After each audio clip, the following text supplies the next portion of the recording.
Is there anyone on the Zoom or virtually that would like to speak in regards to the public hearing for multi-residential zoning proposed for 1601 Bourbon Road?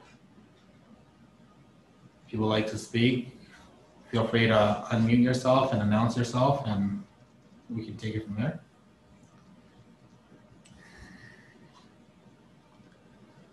Is the public allowed to speak right now?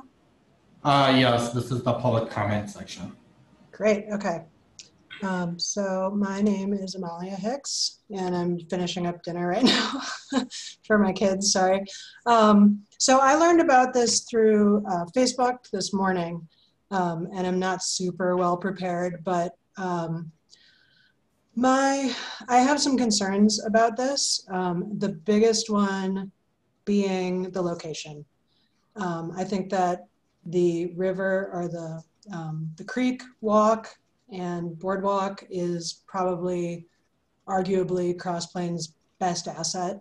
And I would like to see us leverage that in order to bring in, businesses and cafes and along both sides, Main Street and on Bourbon, where people could, have little like decks to eat on and take it in that direction. I feel like, having looked at the plans, this building is gigantic. It's going to be another eyesore, just like the one on Main Street that they're having trouble renting out.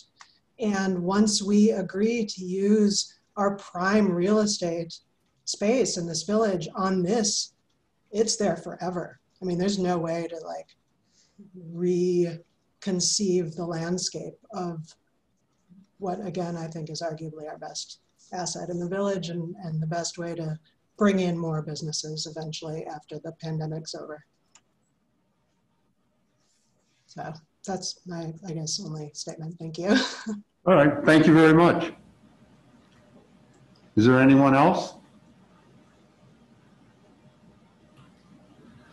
All right, hearing no more, let's, do I have a motion to close the public hearing? A motion. All right, I have a motion. Do I have a second? I'll second. All right, I have a motion and a second to close the public hearing. Is there any discussion? All in favor, say aye. Aye. Aye. All opposed, same. So we are now at discussion and possible action. Jay, just quickly, I do want to mention that we do have a developers with us, and they are prepared to answer any questions from the planning commission. I believe they've also prepared a presentation if you want a presentation. Well, okay, why don't we get a motion on the table first, and then we'll go into discussion, and they can certainly be the first part of that discussion. I think that'll make it cleaner. So you need a motion to discuss the possible action of rezoning the property at 1601 Bourbon Road. Yep. Rezoning the, well, you got to From be expired planned unit development to a planned development district. plan. Plan. Yep, general development plan, yes. So is that your motion? Yes. All right, do I have a second? Second. All right, I have a motion and a second. We will go into discussion. So if they would like to do a presentation, now's the time. Okay, Jim, can you hear me? Yes, yep. Okay, I want to flip over to your presentation and I'll let you go from there. Okay.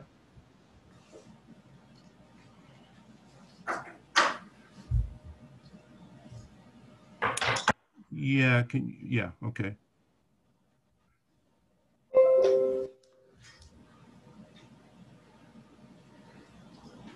Okay, go ahead. Okay. Hi, this is Jim Rogers. I know that I spoke to some of you at our concept meeting. Some of you I haven't spoken to before. This presentation will be very similar to what we showed at the concept meeting, so I apologize to those plan commission members, board members who are going to see this for a second time. But we're just going to run through basically the concept plan that we showed on November 23rd. With that, Bill, you can go to the next slide, please. So again, we're here to just offer a multifamily proposal on 1601 Bourbon Road. 47 units composed in 2 buildings. And we're going to offer a range of affordability within the footprint of those buildings. And we're here seeking a rezoning of that site because we're also intending on applying for WIDA low-income housing tax credits. And we need to have permissive zoning in order to apply for WIDA tax credits. Without the permissive zoning, we couldn't apply for tax credits. We'll talk a little bit more about that in just a few minutes. Next slide, please. So just briefly, the development team on the call here tonight, myself, Elf McConnell, he's going to go through some slides right towards the end here, but Elf's got over 40 years of experience. He's developed over 500 units of affordable housing and so certainly has a long career in developing this product. And again, he's going to go through just a few photos at the end, just kind of profiling one of his developments that's been a very successful one. My name is Jim Rogers, and my background is basically I worked at WIDA for 20 years, 10 of those within the low-income housing tax credit program. And so really my portion of the development team is really to identify sites that we believe can find or capture an award of low-income housing tax credits, and then also then to seek out other pools of soft financing that these deals need to move forward. So that's kind of my role in this development team. Bob Feller, our architect from Kanothie and Bruce, is responsible for the architectural design of the building. Kanothie and Bruce has over 40 years of experience and is an award-winning architect and design firm here in Madison. And Bob's going to go through just a few slides in just a second. And then finally, Oakbrook Corporation would be our third-party property management company. They've been in business for 30 years. They manage over 6,700 units in 91 different projects in Wisconsin and Illinois. And Elf's partnership with Oakbrook has been since 1997. So we feel like we've got a good partnership there, and we have a really stellar property management firm on the ground to manage this deal on a go-forward basis. Next slide, please. So, you know, we identified this site as a site that, you know, we think it's a great site for multifamily. It's close to the main business areas of Cross Plains. Certainly, the senior center, since we've got a majority a senior component here, we've got the senior center just down the street. It's also close to any of the other sort of activities of daily living that folks would look for within the village. And in terms of our own market study, that's been, it showed a strong demand for affordable senior housing, and we'll delve into kind of the unit mix here in a few more slides. But there is a strong demand for senior housing within the village of Cross Plains at this time. Surprisingly, I will tell you that the townhouse units, there isn't as robust of a demand for those, and I was kind of surprised at that. But certainly the Cross Plains, Middleton Cross Plains School District is a well-known school district, and so we would certainly anticipate that those units wouldn't have any problems in terms of renting out. And with that, next slide, and I think Bob, you want to take over? Yes, absolutely. Good evening, and thank you for the opportunity to present tonight. As Jim had mentioned, my name is Bob Feller, and I'm an architect with Kanothie Bruce Architects located in Middleton. As shown on this summary page, Creekside Village is being proposed as two distinct yet complementary buildings. The 3-story, 40-unit apartment will house a mixture of 1- and 2-bedroom units and be a set atop a full underground parking structure with 40 parking stalls. That's a 1-to-1 parking ratio. Also located within the building will be a community room, leasing offices, and fitness room that will be available to everyone living at Creekside. Individual apartment amenities will include private balconies, indoor bike parking, individual high-efficiency heating and cooling systems, in-unit washers and dryers, attractive contemporary finishes in the common areas and units, and all of this will be located within a smoke-free building that'll be designed and constructed to meet Wisconsin Green Build standards. Additionally, an on-roof solar array is being considered. The second building is a 2-story, 7-unit townhouse with individual covered garages for each unit. The townhouse building backs to the north side of the site and looks out towards the creek. The units will be designed to open and utilize the green space with patios and decks. Additional amenities mentioned in the apartment building will also be provided within these units, and the residents will have full access to the apartment, fitness, and common areas. Next slide, please. On screen is the proposed site layout for the 2 buildings and parking. The layout reflects 34 surface parking stalls as well as bike parking, and an area for on-site stormwater treatment. The east side of the site, there exists a 30-foot wide drainage easement that'll be maintained. To the west, the structures are held within the setbacks, which works well with the existing grades. The apartment is held to the front yard setback, which still leaves generous amounts of space for landscaping. The development comprises of 2 buildings for several reasons.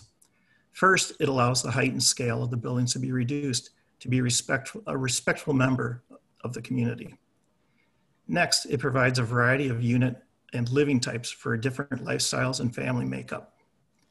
Thirdly, it allows the buildings to be sited such that the parking lot is screened from the most views. Next slide, please. The next 2 slides are of developments that this team is working on in the Madison area. I want to stress that these images are of 4-story buildings and that are being shown purely for the quality and detailing of materials and the large expanse of windows that are envisioned for Creekside Village.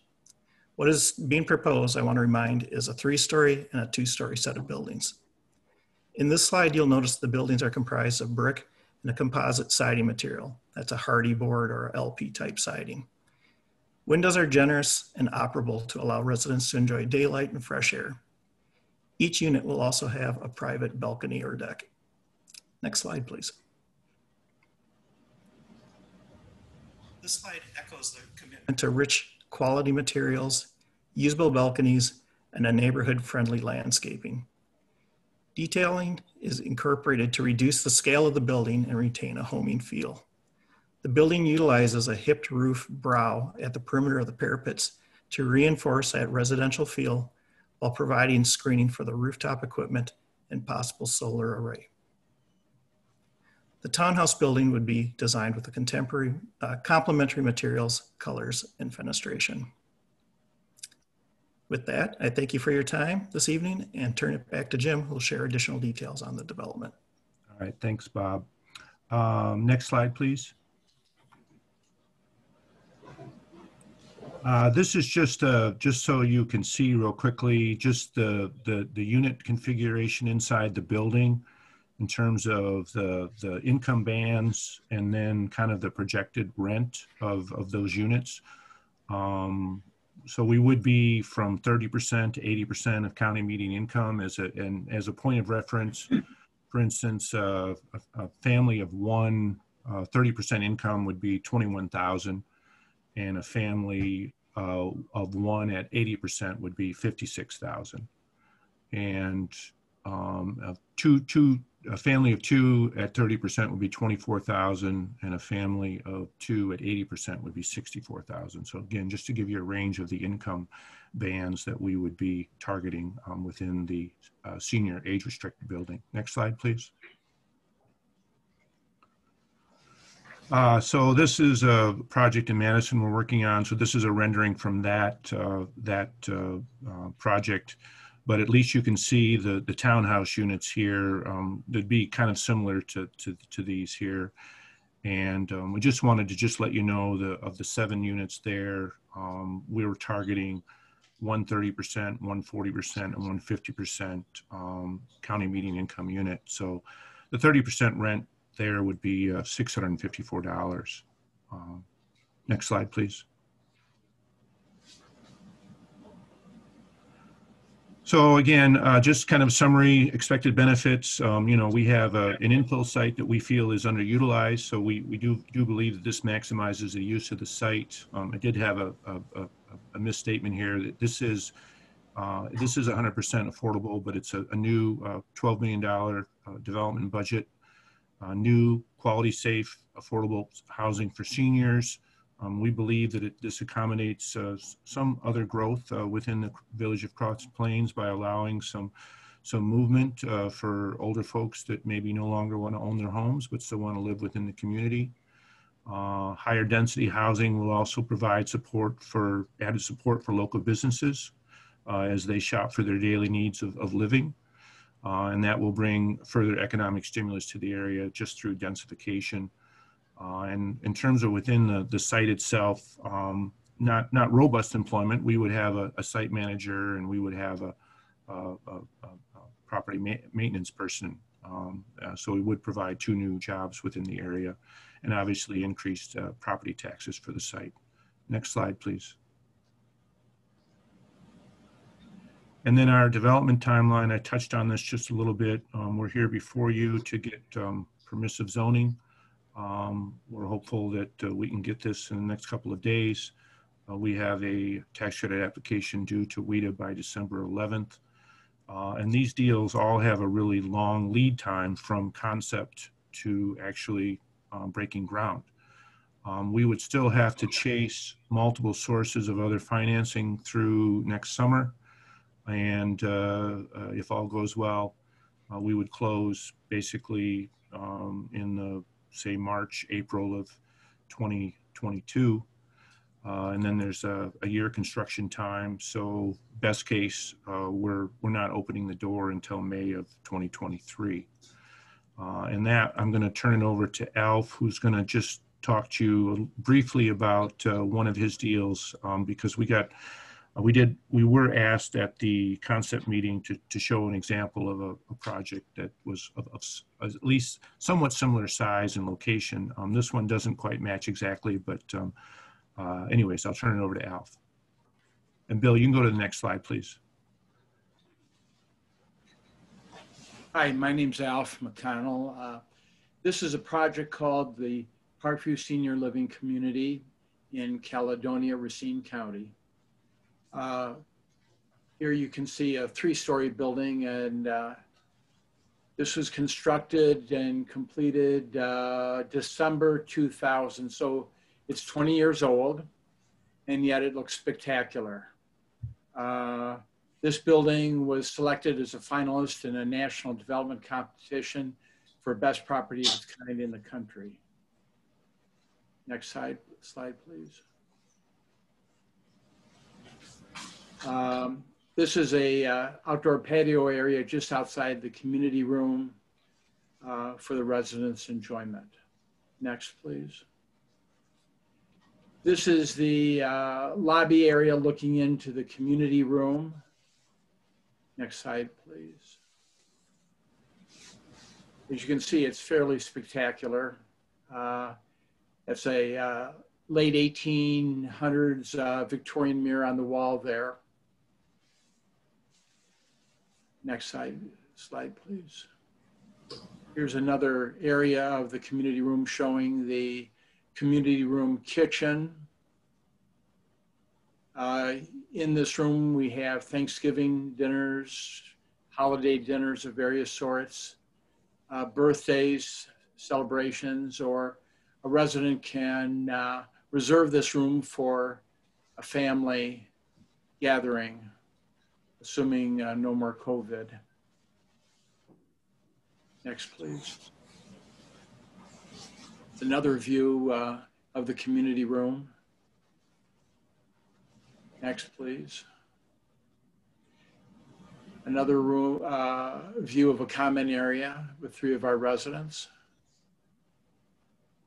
Note the wood planking, simulated wood planking floor. That's going to be typical of certain areas of the common areas in the building, including similar planking in the kitchens of the various apartments. Next, please. This is an elevator lobby of this building. Next, please. This is an apartment, one of our apartments for one of our seniors. This is the living room in that apartment. And Alf, that was the last picture I had. Okay. Yeah. I might mention in response to the person who spoke publicly, basically no lender is going to loan on any sort of a restaurant or other types of improvements along the creek because it's in a floodplain.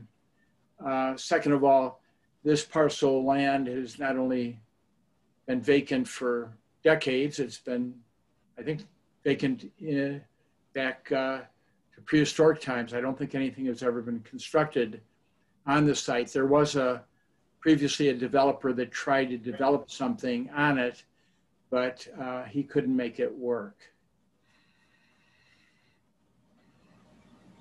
What is nice about this is that it is close to the senior center, so it'll be a nice benefit for the senior center as well as the senior residents of Creekside Village.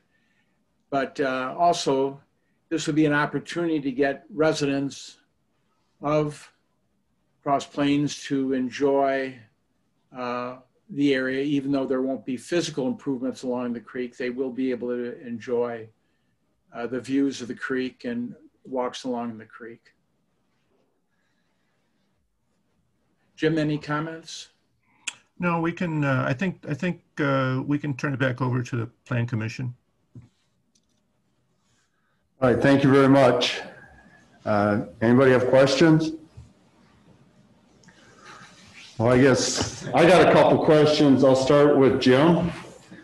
Can you, this project, you're going under section 42, correct? Correct. And what set aside are you putting the application in towards? Well, so WEDA's changed every 2 years. They work under the program. It's Section 42, but it's called the Qualified Allocation Plan, which is basically which I'll characterize as the rules of monopoly within the tax credit world. So you have to follow those rules. But every 2 years, WEDA changes the rules.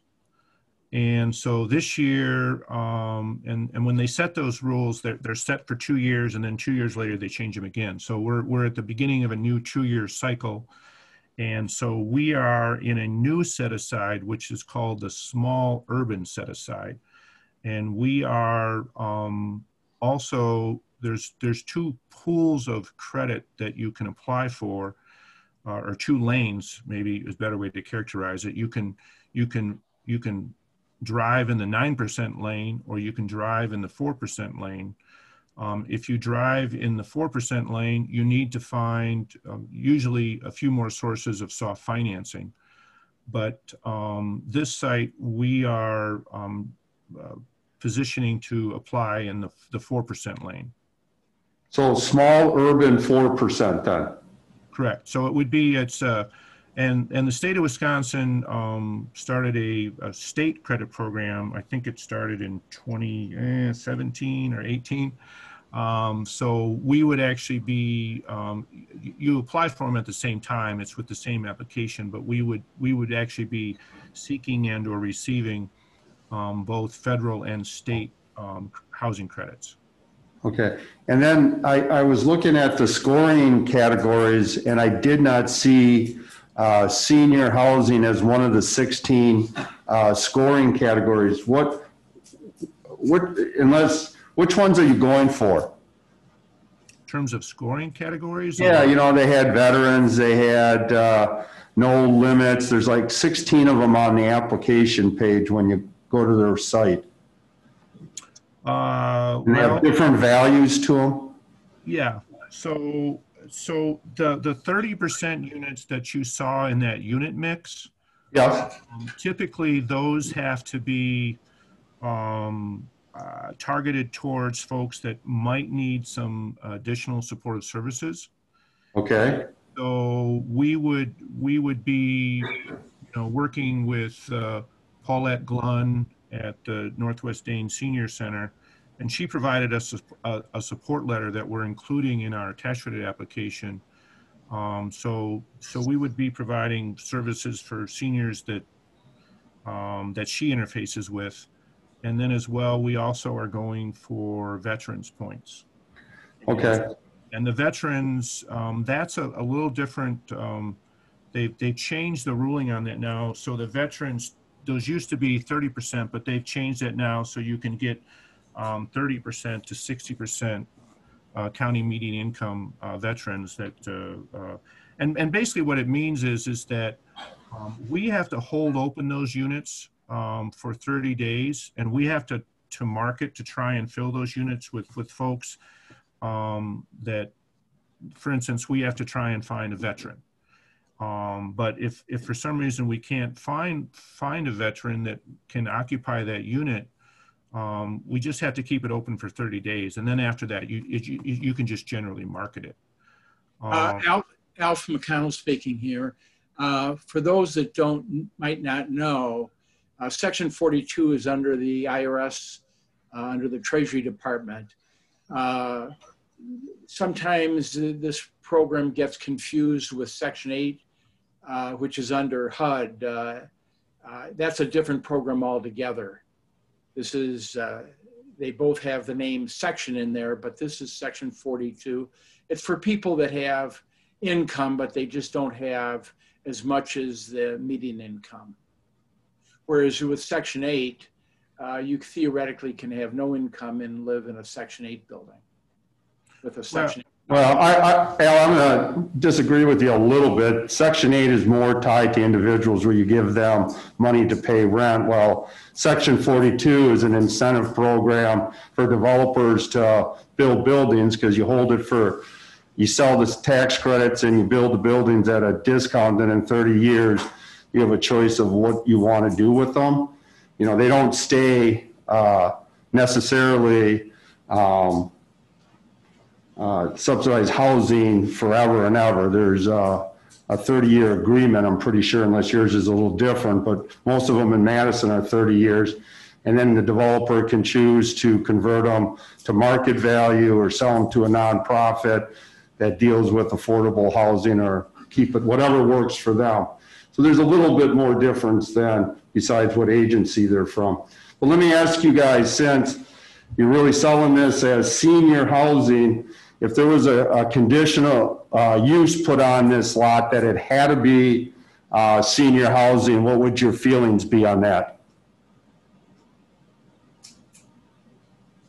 Well, I mean, I'm going to let Alf speak. I'll just say this. I mean, in terms of us applying for the WIDA credits,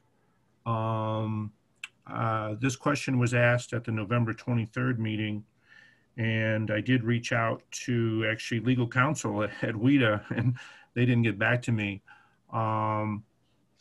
You know, there are some kind of embodiments within the WIDA application that I think, you know, they sort of mandate that we would have to adhere to remaining as a strictly senior deal through that 30-year period. Having said that, if you know, you also have to think of this building as a business, right? It has to function, it has to make income.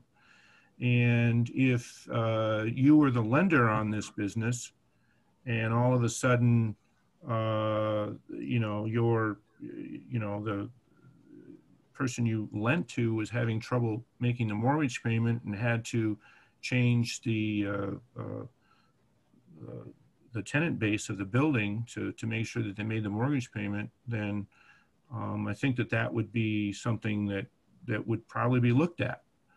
But from an historical perspective, or from a development perspective in terms of a business model, and Alf should speak to this, but his business model is targeted seniors. That's been his preference all these years. And so, Alf, I'll let you speak to this conditional use. Jim is correct. I prefer to develop senior properties. I've been doing so for the last 20 plus years.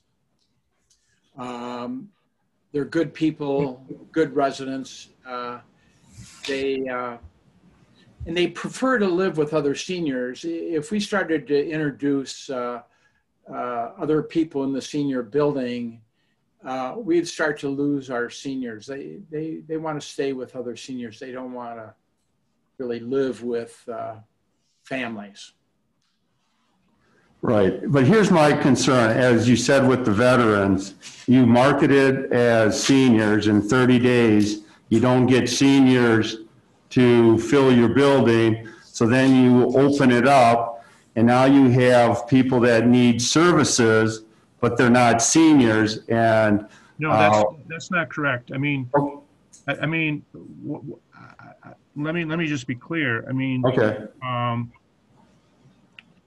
I think what you're trying to reference is really for us would be an ultimate worst case scenario.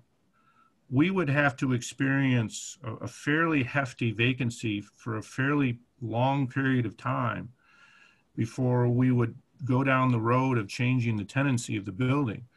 I mean, the reality is that if we're not finding a veteran of a certain age within 30 days, well, that just means we have to market a little bit harder.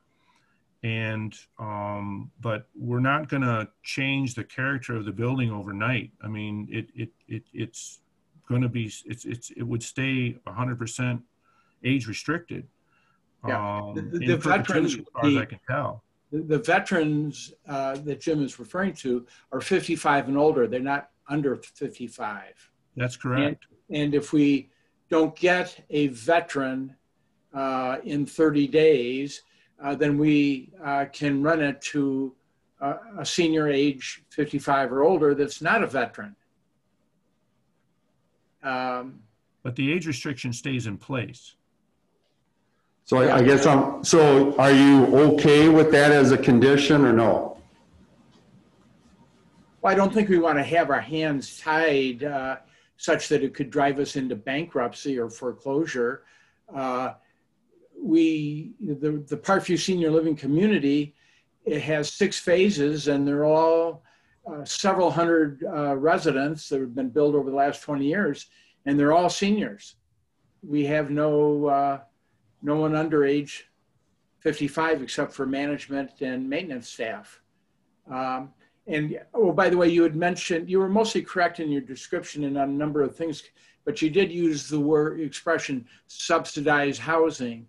And that's a term applied to Section 8, where the rents are subsidized. In this case, in return for the tax credits, we have to rent to people based on certain income limitations, but they're not subsidized. We take the tax credits, we sell the tax credits in the market, we raise the capital that allows us to build this building, because as you can imagine, let's say the gross income for the moment is $100,000 for a market rate building, and yet our income is only $50,000. Well, we can only support a smaller loan, and therefore on a $12 million project, we might, if it was all market rate, we might only be able to raise $6 or $7 or $8 million. But because we're able to sell the tax credits, then we're able to, and plus other sources of soft funds, we were able to raise the 12 million that allows us to construct the building. But in return, we rent the units at a discounted rent. They're not subsidized. There's no subsidy coming from HUD to us. It's rented at the 30, 40, 50, 60%, 80% of the county median income. Jim, any comments on that? I guess anybody here? Well, let's stay within the board first. So I have Todd and then Eric. Did you want to say something, Cliff? So Todd, Eric. Okay. Mr. McConnell, this is all pretty much over my head, to be honest with you. I've never seen anything like this before. But how many of these buildings have you done and how many of them do you still own? Let's see.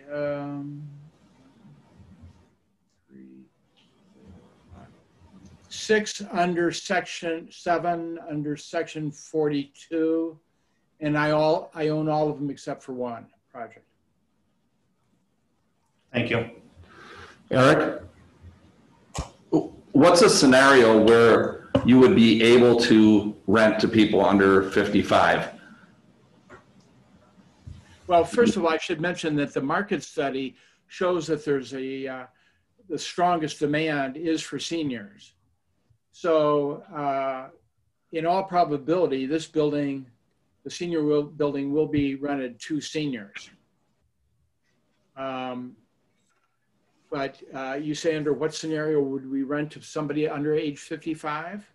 Yeah, I guess I'm just asking what would, so what if you can't rent to the 55 and over? What do you have to do to get either out of the program or into the ability to rent to younger people?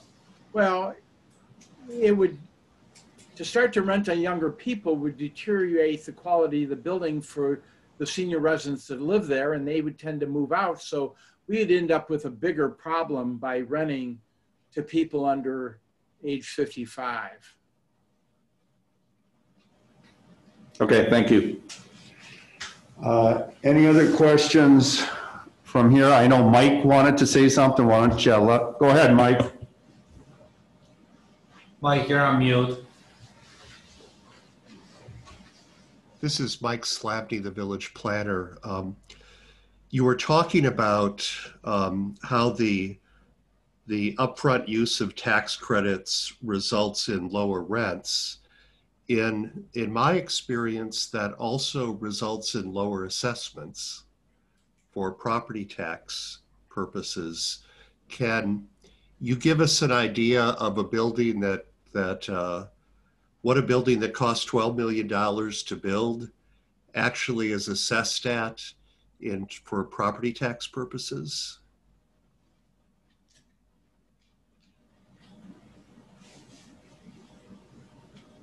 Jimmy, you want to handle this? Well, so you are correct that the $12 million development budget doesn't transfer into what the building would be assessed at. And the building is assessed at the NOI.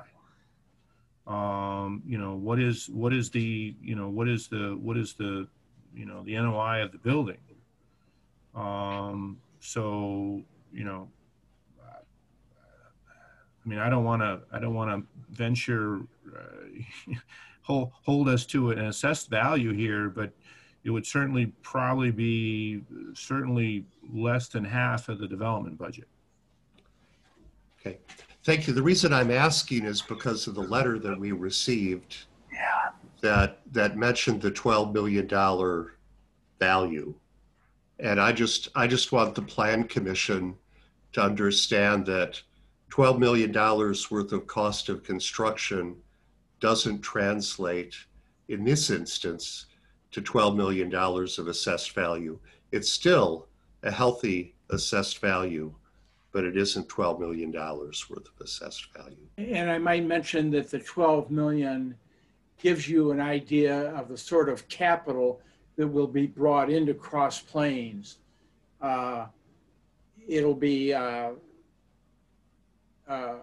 very high quality building.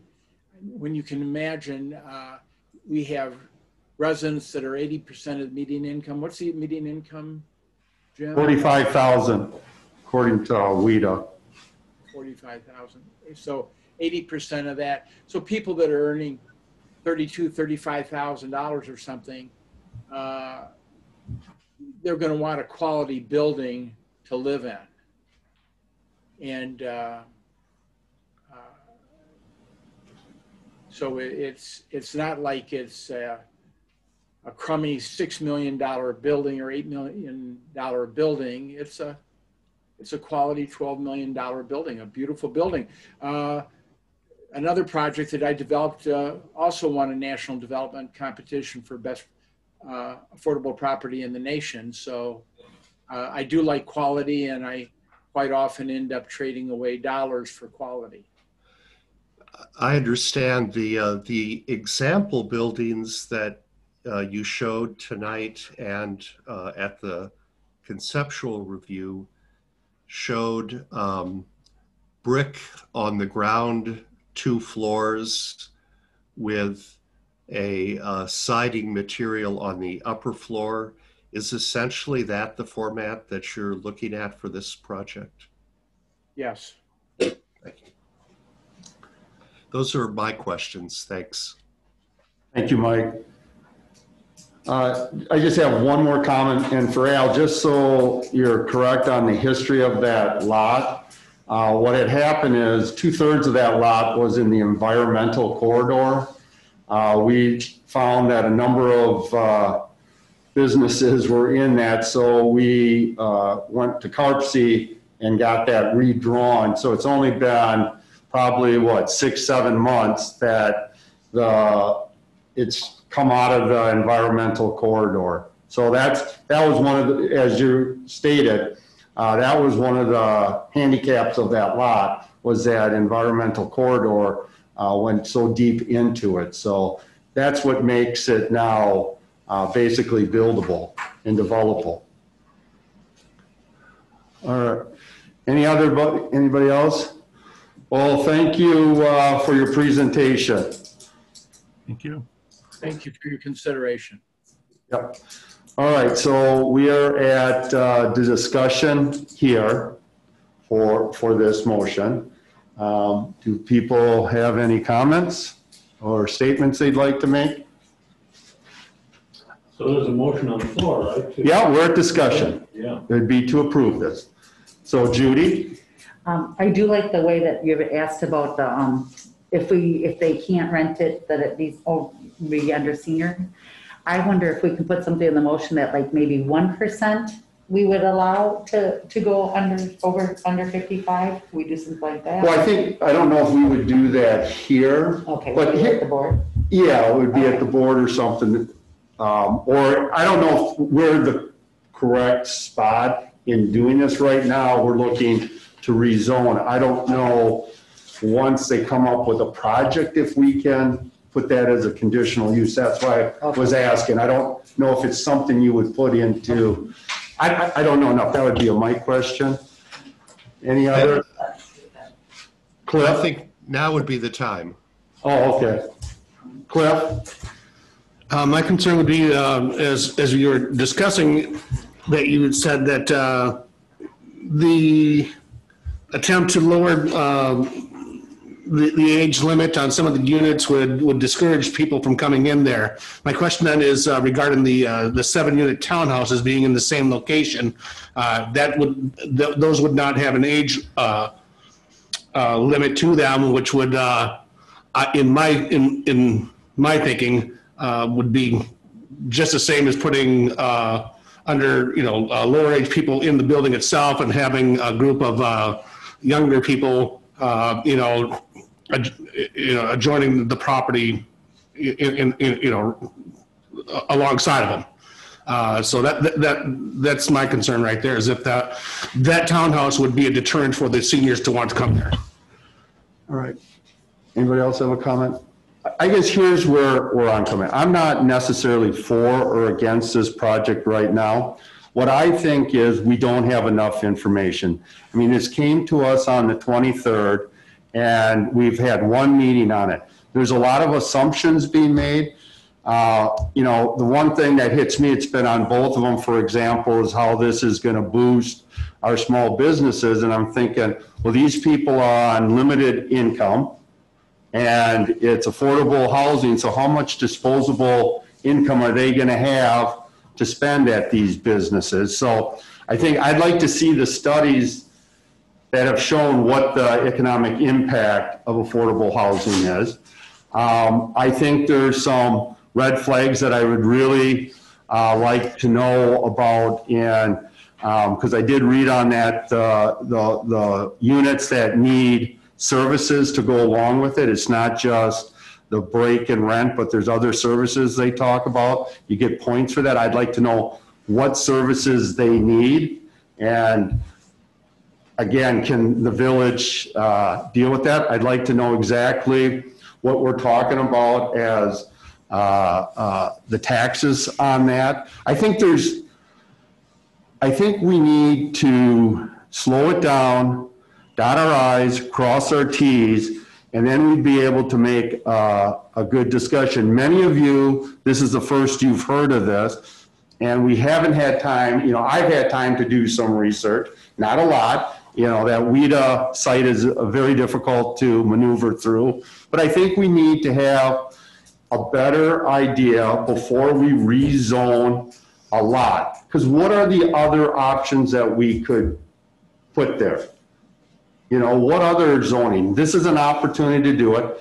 It's not a guarantee that they're going to get the WIDA money, and that's not unusual. There's been projects that have taken 3 years to get it. But when we rezone this, we're rezoning it for this project. And if they don't get it, now we have a lot just for that type of project. Sure, we can bring it up again and rezone it, but why not right now talk as a community on what we want to do and where that fits in, and then move in. I don't think we should feel pressure under the gun. We had no responsibility or anything to slow this project. This could have been done back in August or July where we had more time. We're looking at a 3-week period to redo a zoning, and we really only are seeing the advantages from one project view. We have not looked at all the data and what it can be. So I personally think we just need to slow this down. We can certainly look at it into the next year and figure out, is this the best type of project for this lot in this area? But I really think we're going blind right now. I think people are throwing things out there and we have no way of knowing if it's true or not. Go ahead, Todd. Well, that's what I said. It's all over my head. I got the email on Friday with the information. I do work a full-time job, so I have very little time to research all of this. So I honestly can't vote for it at this time because I don't understand it. And I need to understand it. I might mention, as we did in the concept meeting, that Bill Chang and Mike Slavny understand that we only found out that this property didn't have zoning a few weeks ago. Zoning is required. A simple one-line letter from the village saying, what's the wording of that language, Jim? Just it has permissible zoning. Permissive zoning. So they'll have opportunities to look at things later on, but without that letter, we will not be able to submit our application to WIDA. And WIDA is a very competitive process. We think we have a shot at it at this time, and we wouldn't spend the time, money, and effort now, and over the next 6 months, we wouldn't have spent the money, will not be spending the money, if we didn't think we had a good chance. But if we don't have this zoning, we will not be making our WIDA application on or before December 11th. We will be looking at other projects in other areas, and we'll move on with those because we only can do so many projects, and the risk of doing this project in the future at this location starts to dwindle over time. It's the opportunity for the village to do something now, and if you choose not to, that's fine, we'll move on. But quite frankly, I don't think, I think this land will end up sitting vacant for many years into the future. And because you have already some businesses vacant there in Cross Plains, it's unlikely. I mean, I've developed other things other than affordable housing. I would not develop a retail or commercial property at this location. I would not take that risk. And I don't think others would either. We've determined the highest and best use of this parcel of the land is the WIDA financing to do multifamily housing But we'll shake hands and go our own way. We'll just drop the project if you choose not to provide us with the zoning, and there'll be no hard feelings. We'll just move on. All right. I mentioned for those that didn't attend the meeting on November 23rd, Jim Rogers was born and raised in Madison, lived there all his life. I used to live in Madison. I went to undergrad and graduate school at the University of Wisconsin, as did Jim as well. So we know the area, we like the area. That's why we're looking to develop in this area, but it's strictly up to you folks as to what you want us to do or not do. And you can put any restrictions you want on this property, but that doesn't mean it's going to pass, be approved by WIDA. And even if it were approved by WIDA, it doesn't mean that a lender, because we still need first mortgage financing on this. And if the restrictions are too tight, too onerous, then a lender's not going to lend the money to build the project we'd like to build here, and so it'll go no place. I have Kevin and Randy. Randy. Kevin and Randy. Thanks, Jay. Yeah. Kevin Enthusiast here. Like I said at the board meeting last time, I said keep looking for holes to poke in this, and there are some holes, and that's fair, some small ones maybe, but I also been looking at this lot since I've been here, since 2004, looking at the empty lot, and the value that it doesn't carry. It's got a expired zoning approval from 2000, I guess, so it's 20 years old. And then I rely on the comprehensive plan, as some of you know, that I reference quite a bit. And just a few points here that I want to point out. Under the support the provisions of affordable housing, page 89, support housing downtown, encourage smaller village lot sizes, allow high quality multifamily housing, support senior housing, and support programs to provide new affordable housing. So, I mean, I think we keep, this hits on so many of those, and the designs are fine. The heights, I'm not worried about the height. It's almost the same height as the part of the fire department next door, and certainly going to be lower than Mill Creek apartments. Just a quick search of the 3 new apartment buildings in town. Mill Creek is assessed at about 7 million, as is 5 million, as is Xander, and Esther's is about 7 million. So to give you a sense of what this one might fall in, that 5 to 7 million, I'm sure it depends on the number of units, et cetera, but those are what those other ones are at. So other than moving fast, which I know we're sometimes afraid to do, I'm supportive of this, and I would vote for it. The rezone. All right, Randy. I missed I'm in that. favor of the project. Can you It's, cut the internet off so we don't get the feedback? Sorry, go ahead. That's all right. I'm in favor of the project. It's senior housing. It's senior housing in the core of the village. It means that the seniors can walk to the services that they need. That lot has been vacant a long time. The only proposed use that we have that's come up in the past was certainly, in my view, a much less adequate proposal than what we're seeing here.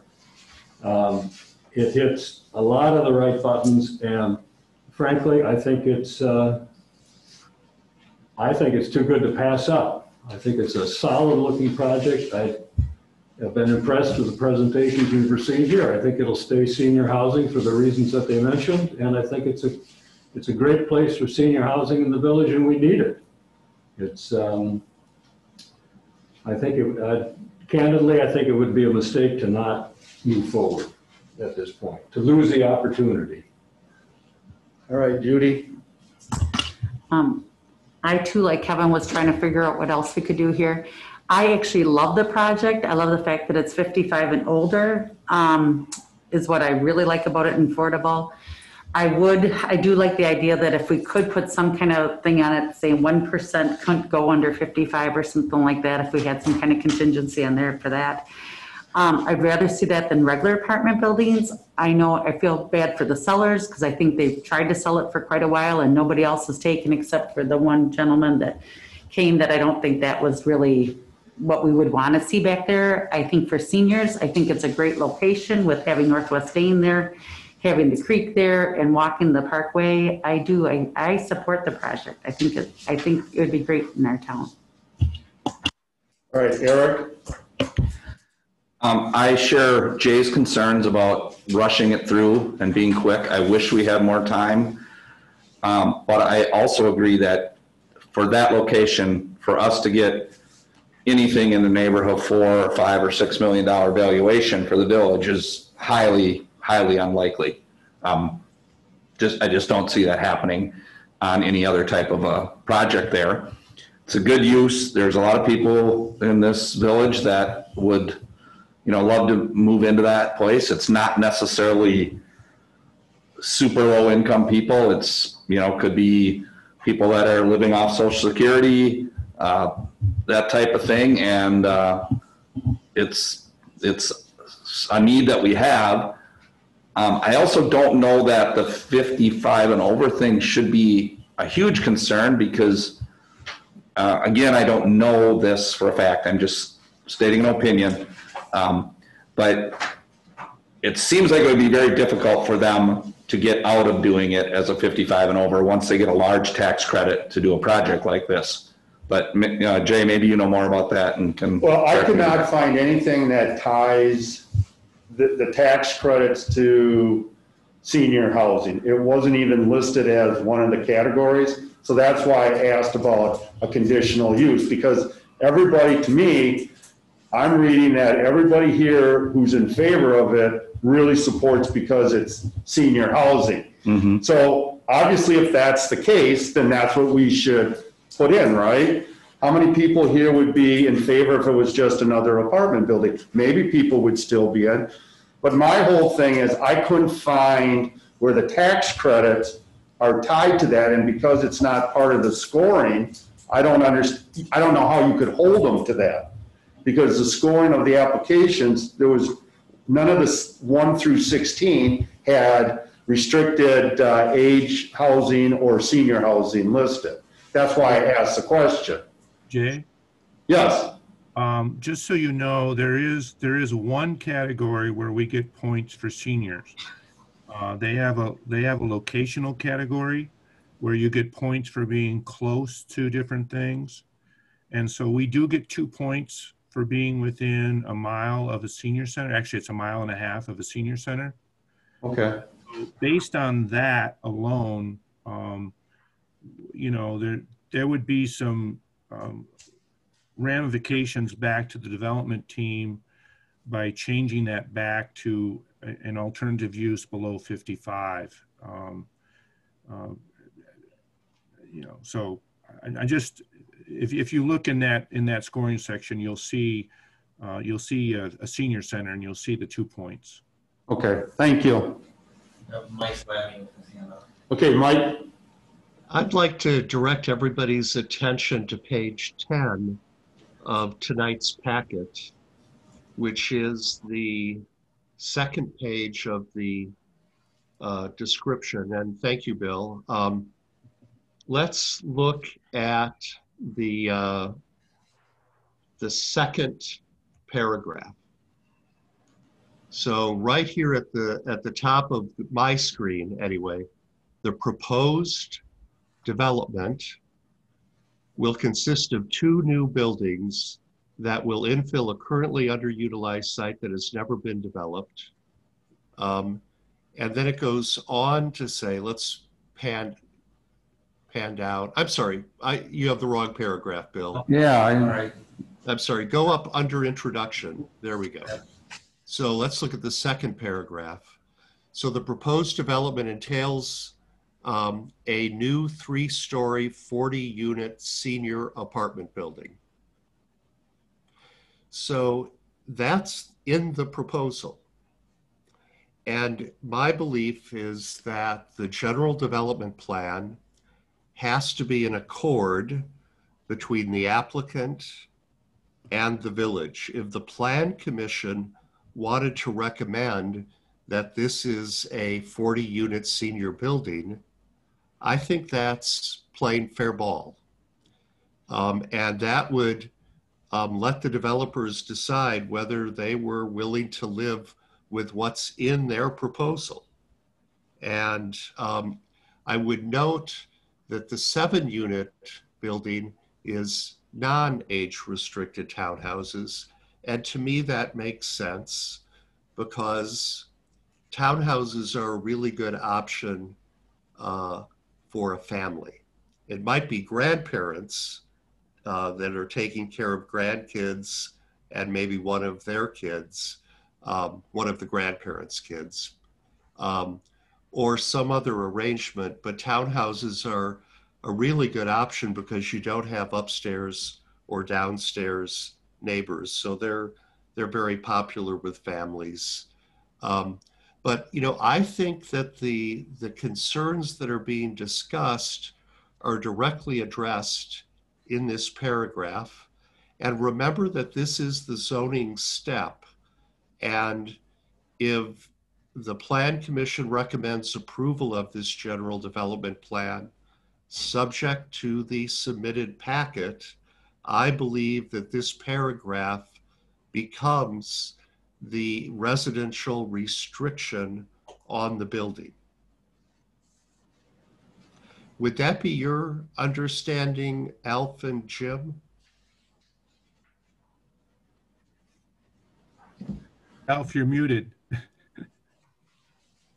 We're not hearing you. You can't hear you.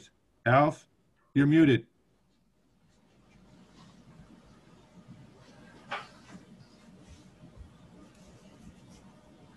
Can you hear me now? Yes. Yes. Thank you. It's certainly, this paragraph shows our intent, and as I indicated, I've been developing senior properties for 20 plus years. I prefer to develop rent only to seniors. Mike makes a good point here. What happened here a couple years ago, is that we just started to include a small number of units of non-age restriction units in a separate building with the idea that it might be ideal for people that live in the senior building to walk over and babysit the children in the townhouse units while those parents go to work. So I think, Mike, you are correct in your analysis there. And that's what motivated WIDA to require, if we didn't have this 7-unit building, if we had just 47 units of all senior units, we would not get enough points to score. The project would never get constructed. So building the 7 units of townhouses in a separate building for no age restriction people is a requirement to get sufficient points to even have a chance at scoring tax credits for this project and for projects like this. Well, the point of my comment was that I believe the application, which again is the request for zoning, contains the information the Plan Commission is looking for, at least in terms of age. And I believe this would become one of the requirements of this zoning district, that the 40 units would be age restricted. Again, it's 55 and over. And the townhouses would not be age restricted. WIDA and a proposed lender might be able to live with a 15-year restriction, but who knows what's going to happen in the future, and maybe something might happen where seniors are all killed by a COVID type situation, and you have nothing but younger people. And so in the event that what for whatever reason, all the seniors move to Sun Prairie or something, the property owner could come in and ask to amend the plan development to revise that restriction.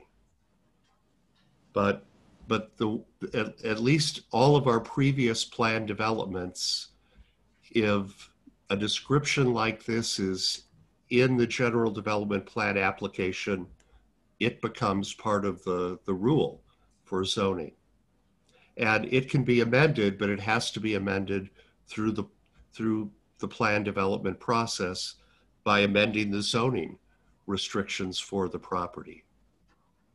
So I think I might be providing information here to both the applicants and the Plan Commission, but my opinion would be, since it's in the application, it's what's being proposed. And I'm asking the applicants, knowing that there is the possibility of revising it in the future if the market for senior housing or family housing for that matter doesn't materialize. The fact that it's under building parking, that sounds pretty good. I think the market's going to be there myself. But if it doesn't, you can come in and ask for it. So would you be comfortable living by what's included in your application to the village? Comfortable? No, because I think it's too restrictive. It's unnecessary. For a period, if we put a time limit, not a percentage, but we'll say 100%, not even a lower percentage for no age restriction. If we put it 100% senior for at least 15 years, that might be something that a lender would find acceptable.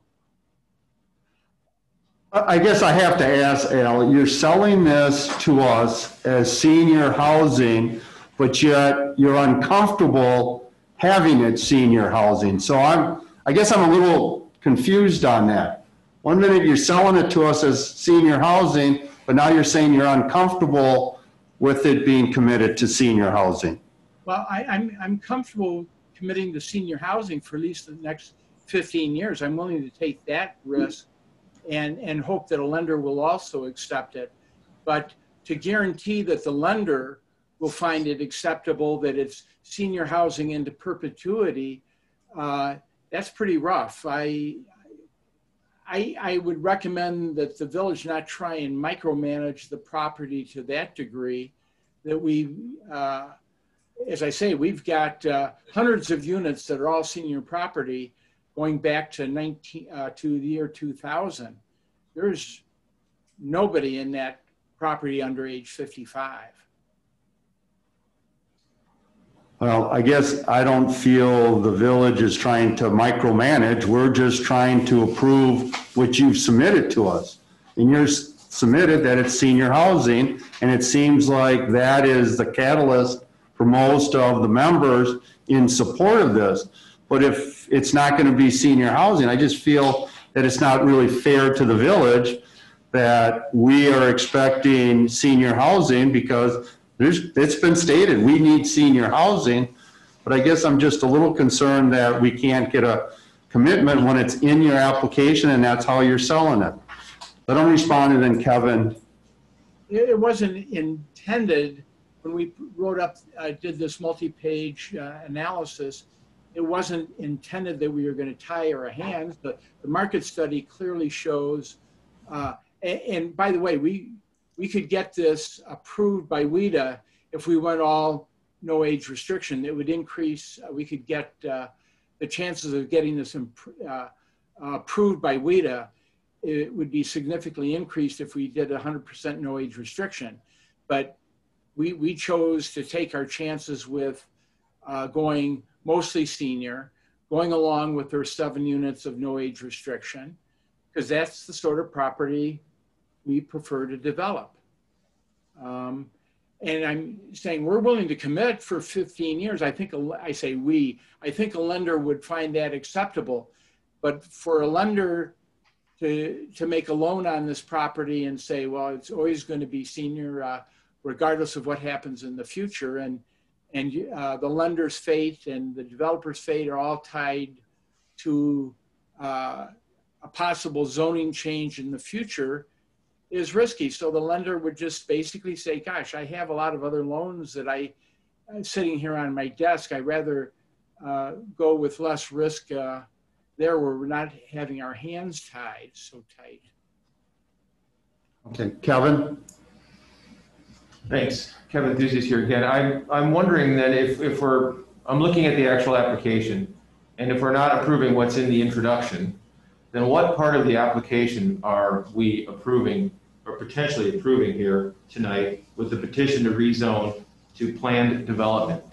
Because my understanding is that planned development had to come with certain caveats or certain restrictions, or can it be just planned development? Yeah, well, I might mention the one project that has been approved for us by WIDA in Madison, and in another project that we have that we're going to be submitting in before December 11th, are both 4-story buildings. We've reduced this to a 3-story building because that's the preference. I'm sorry, Al, that's not my question though. My question is, what are we approving here today? And I'm going to ask Bill Chang here to answer, please. Sure. So the application that we do have before us and is submitted, has been submitted as part of the packet to the Plan Commission. Any changes or amendments from there would have to be done so to that process. Thank you. Mike Slavy, is there anything else you want to add to that? Well, you know, I'm coming at this as from the perspective of making a clear record, because a plan development ultimately comes down to writing the rules for the unique zoning district. So we rely on what's been submitted and what is approved by the village board on the recommendation of the Plan Commission. And I was trying to carve out a level of comfort here for the Plan Commission, because I believe the application states it about as clearly as it could be stated. But if the applicants are backing away from that, I think the question that Commissioner Enthusiast just asked, if you aren't willing to stick to this paragraph, how do we know what other paragraphs you're not willing to stick to? Let me ask you, the application, does it say in the application, Bill Chang, that it's a 40-unit senior building and a 7-unit no age restriction building? Yes. It does say that? Just as a, yeah. I can hide. Are you looking at the application right now? I have it on the screen. Well, this isn't the application. No, this is the letter of intent. Yeah. What was stated on the application for rezoning is what he stated. The letter of intent is part of your application. Oh, it is? Correct. I didn't see the actual application in our handout, unless I missed it. That's a little bit of information. Well, thank you. Yeah, so a brief description of project, 47-unit multi-family development containing 2 buildings. Building number 1, oriented near Urban Road, will contain 40 units of 1- and 2-bedroom apartments as age restricted 55 plus affordable housing with underground parking. Building 2. So yes, it does. Oh, I see. This is good. Yeah, that's what I thought it was. Yeah, this. I'll move the question. Let's just vote based on what they submitted to us. I mean, really. Well, I'm not gonna, you're voting because you think it's gonna be senior housing, right? I do, actually. Right, but if they're saying that it might not be, I think we need that clarified. Otherwise, you're approving something. The application says it's gonna be senior housing. Okay, so you're fine with the wording in this, and this is what we're gonna hold them to. It's enough for me to do this rezoning.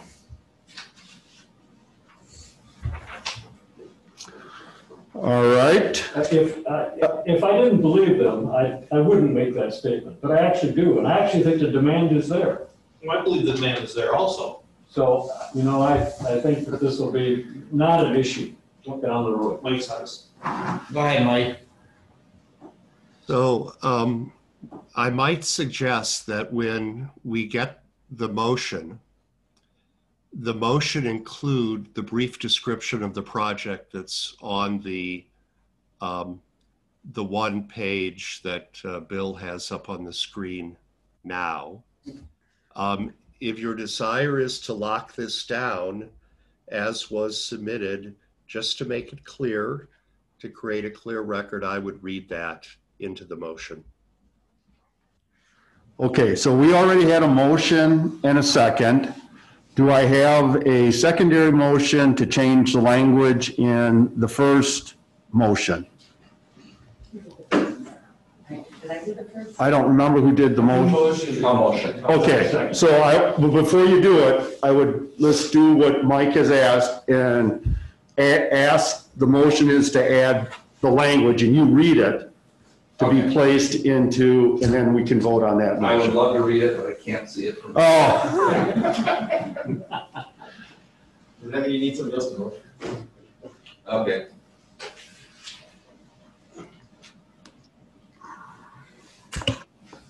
Might need help with this, but Just what's the brief discussion or description discussion? okay. So we would like to add to rezone the land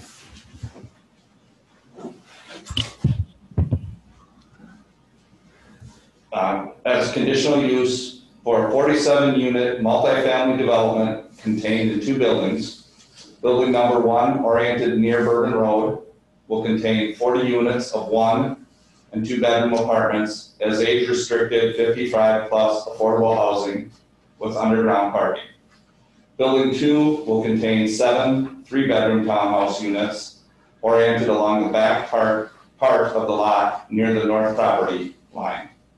20% of the units will have maximum rents based on 30% county median income limits. Community fitness room on site. All right, thank you. Do I have a second? I'll second. All right, so I have a motion and a second. Do we have any discussion? All right, roll call vote, please. Trustee Kettleboulder, Yes. Commissioner Duquette, Yes. Commissioner Case, Yes. Commissioner Pedrick, Yes. Commissioner Zander, Yes. Trustee Lucius, Yes. President Langfeld. Yes, that motion carries. So now the original motion has that language in it. Right. Right? I just want to make sure everybody understands how that works. So we now are voting on the original motion with the changes of that language being in there, which we just passed. All right. So any other discussion on this? Otherwise, let's do a roll call vote. Can we hear the motion together, please? So the motion will now read, motion by Judy Kettleboulder, second by Randy Case, to approve or recommend the rezone at the property at 1601 Bourbon Road from expired planned unit development to a planned development district with a general development plan described as a 47-unit multi-family development contained in 2 buildings. Building number 1 oriented near Bourbon Road will contain 40 units of 1 and 2-bedroom apartments as age-restricted 55+ affordable housing with underground parking. Building 2 will contain 7 3-bedroom townhouse units oriented along the back part of the lot near the north property line. 20% of the units will have maximum rents based on 30% county median income limits, community fitness room on site. All right.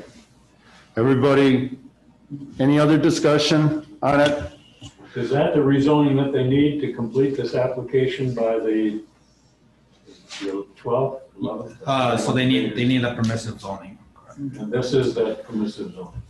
This would authorize it or approve as long, we'll recommend the zoning to the village board. The village board would have to take the next step to approve zoning, which is the general development plan. All right. Good? Anybody else for discussion? All right, roll call vote. All right, trustee Thusius, Yes. Commissioner Zander, Yes. Commissioner Padrick, Yes. Commissioner Case, Yes. Commissioner DeQuette, Yes. trustee Kettlebolder, Yes. President Langfeld. Yes. Okay. All right. Let's go to number 3. Regarding a petition for a conditional, well, I gotta go back. Do I have a motion to open a public hearing for a conditional use permit for a small solar energy system to be located at 206 Sylvia Pine Way, Cross Plains? I'll motion to open the public hearing. All right, do I have a second? I'll second. Any discussion? All in favor, say aye. Aye. All opposed, same. We're in public hearing. Is there anybody that would like to speak on this? Nothing? All right, do I have a motion to close the public hearing? So moved. Okay, okay, thank you. Any discussion? All in favor, say aye. Aye. All opposed, same. So moved. All right, now we have discussion and possible action for a conditional use permit for a small solar energy system to be located at 2006 Sylvia Pine Way, Cross Plains. Do I have a motion? So Do I have a second? I have a motion and a second. Discussion. All right. All in favor, say aye. Aye. All opposed, same. So moved. Going to number 4. We would have a motion to open up a public hearing for a conditional use for a small solar energy system located at 2007 Sylvia Pine Way, Cross Plains. So moved. Do I have a second? Second. All right, any discussion? All in favor, say aye. Aye. All opposed, same. All right, we're in public hearing. Are there anybody that'd like to speak on this? Heard a ding. No? All right. I don't see anything, so do I have a motion to close the public hearing? Do I have a second? All right, any discussion? All in favor, say aye. Aye. All opposed, same. So moved. All right, we have discussion and possible action on a conditional use permit for small solar energy system to be located at 2007 Sylvia Pine Way, Cross Plains. Do I have a motion? So moved. Second. All right, I have a motion and a second. Any discussion? All in favor, say aye. Aye. All opposed, same. So moved. Number 5. It's, there's a typo on there. It's supposed to be a latitude graphics. Not actually. Yeah. Do I have a motion to open up a public hearing for a conditional use permit for small solar energy system to be located at 1850 Ludden Drive, Cross Plains? So moved. Do I have a second? Second. Any discussion? All in favor, say aye. Aye. All opposed, same. Public hearing is now open. Is there any comments or anybody that want to make a comment at the public hearing? Go ahead, Eric. This is my building, so I'd be abstaining from this vote, but the way the arrays are on the panel, it's the same number of arrays are on there, but they're just going to be moved south, just in case at some point down the road I develop a parking lot.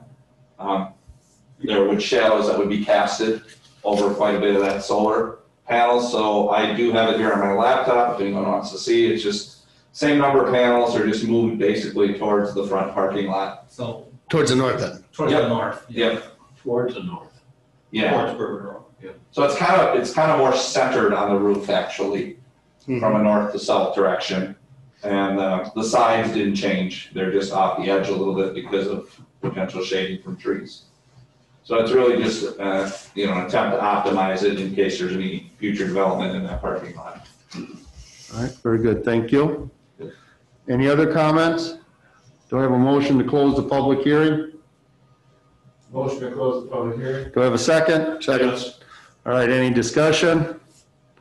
All in favor, say aye. Aye. All opposed, same. Public hearing's closed. So we have discussion and possible action regarding a conditional use permit for small solar energy system to be located at 1850 Ludden Drive, Cross Plains. Do I have a motion? So most. Do I have a second? Second. All right, I have a motion and a second. Any discussion? I live on Ludden Drive and I like it. Okay. All right, so all in favor, say aye. Aye. All opposed, same. So moved, and you have it that Eric Yeah. abstained? Okay, very good. All right, number 6. We have the preliminary plot proposal for Creek Crossing at St. Francis Residential Development. We'll take each of these individually, A through D. We have Ron here. Remember, this was presented to us at the last meeting. We had a number of comments. They went back, corrected them, and now they're back with it. So let's go with the first one. Do I have a motion to approve the restrictive covenants for this development? If you would like, I can flip to what was changed. Oh, if you, If that okay. makes the commission more comfortable before making a motion.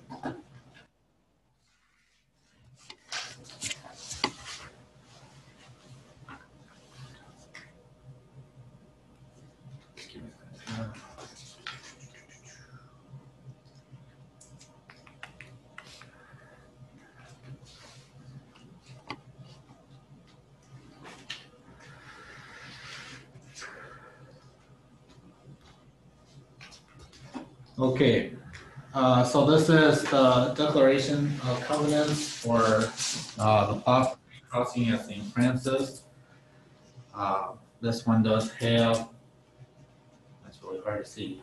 This one does have the changes to it. So one of the items that had been discussed at the last meeting was changing the minimum square footage of the first story. And so that's represented here. In regards to a single story building, they changed that from 1,600 to 1,200 square feet. In regards to two-story building, the first floor, main level being changing from 1,800 to 1,400 square feet. And then in regards to bi-level or tri-level, changing that from 1,400 to 1,200 square feet. All right, can I have a motion, please? Motion to accept, Those changes. well, the restrictive covenants. I think Yeah, there's more. Oh, I'm sorry.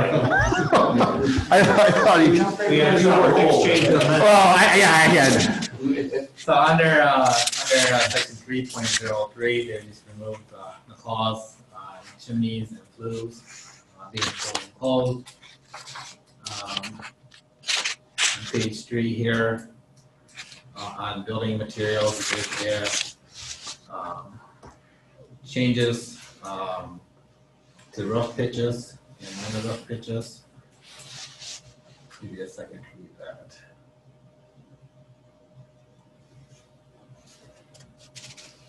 Great. They changed the design requirement in the front in regards to masonry from 25% to 15%. the wrapping for that masonry changed from 2 feet to 1 feet, 1 foot. Truss garage defined as street facing.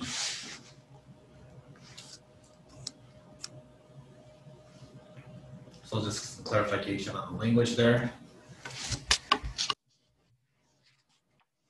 They amended the language in regards to seating versus soddage.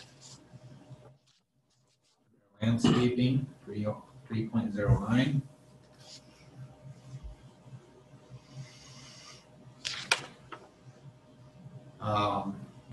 They added some language in regards to color and texture of plantings selected along the front yard.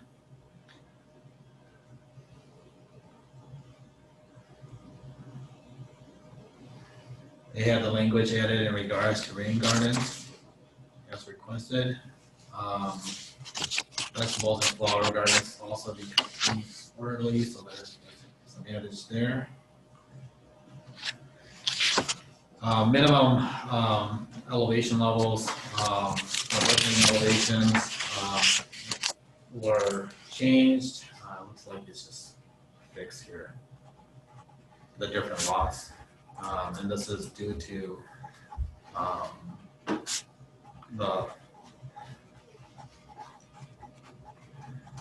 Yeah, I want to know what this means. I think this is going to be a great idea and helps address the concern that I had with making sure the foundations are not and the basements are not so deep that there's going to be a continual, flooding issue in basements.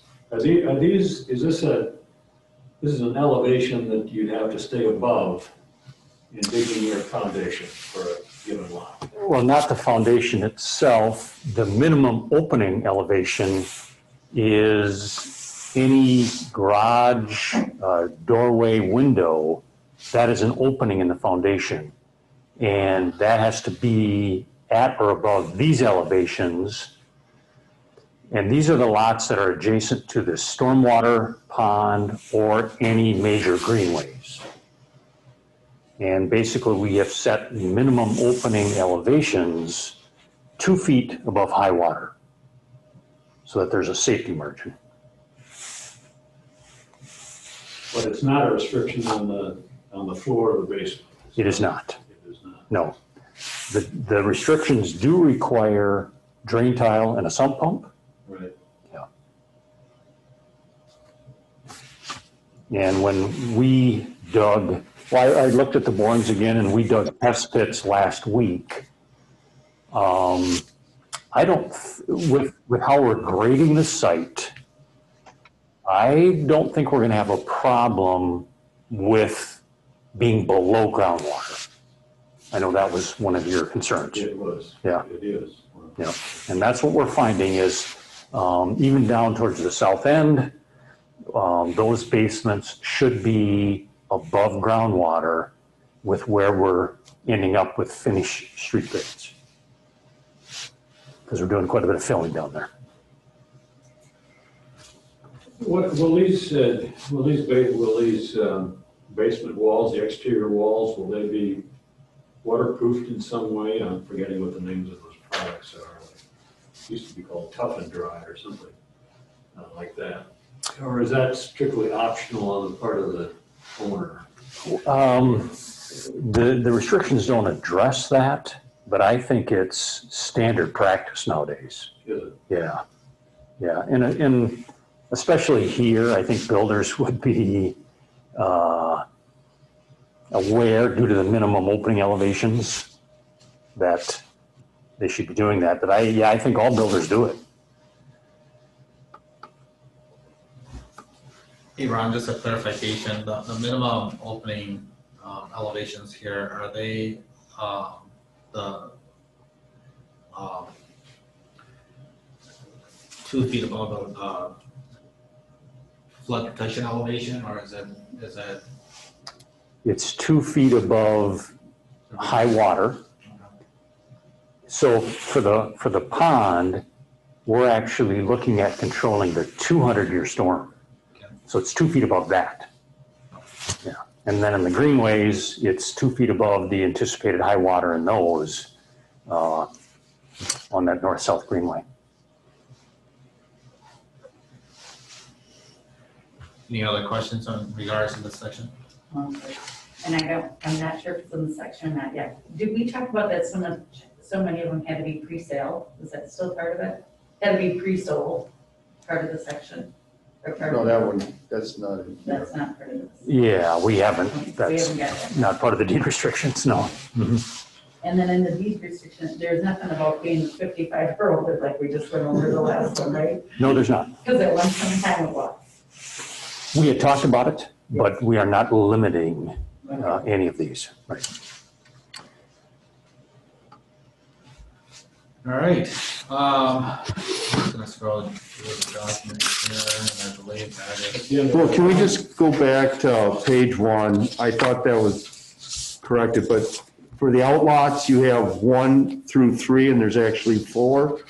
So has that been corrected in? Is Vern attending, Bill? Yep, I'm on the line. Yeah, and this is Jeff Lee, and I have that down in my list of changes to make, and we'll include that in the final submission. Okay. Yeah, I think outlot 4 is the one on the other side of the road. But, yeah, it was just. But it's listed on your plat, and then there in one of the other documents, they talked about it too. Yeah. That there were 4 outlots. Yes, there is. Jay, we have a question over here. Oh, okay, Todd. I must have missed this the first time reading through the covenants, but 4.03 addresses pets and animals. Some of it is aligned with our ordinances, but the only thing with the exception of pit bulls, I don't believe we should limit the person who owns a dog in one. There is no such thing as a pit bull. It's an American Bull Terrier.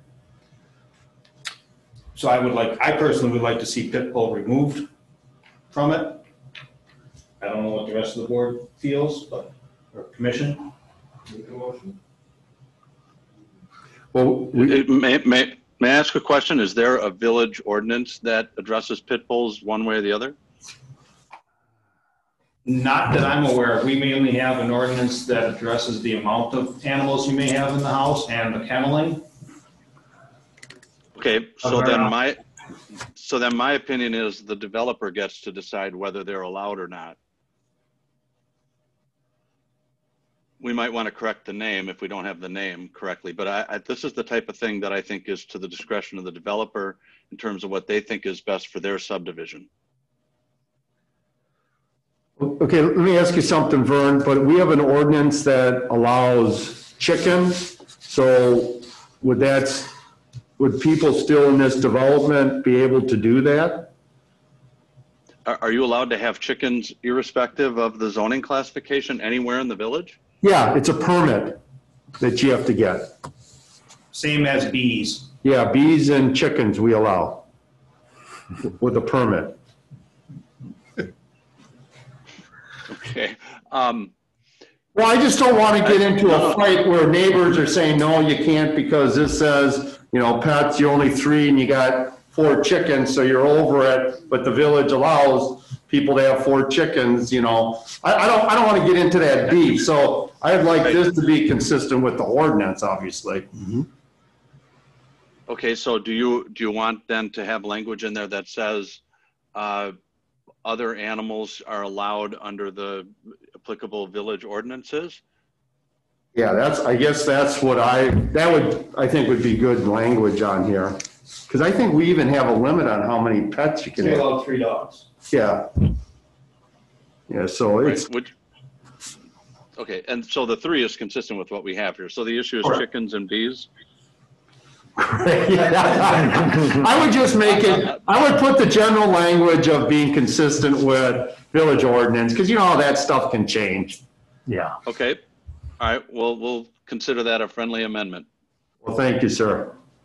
Thank you.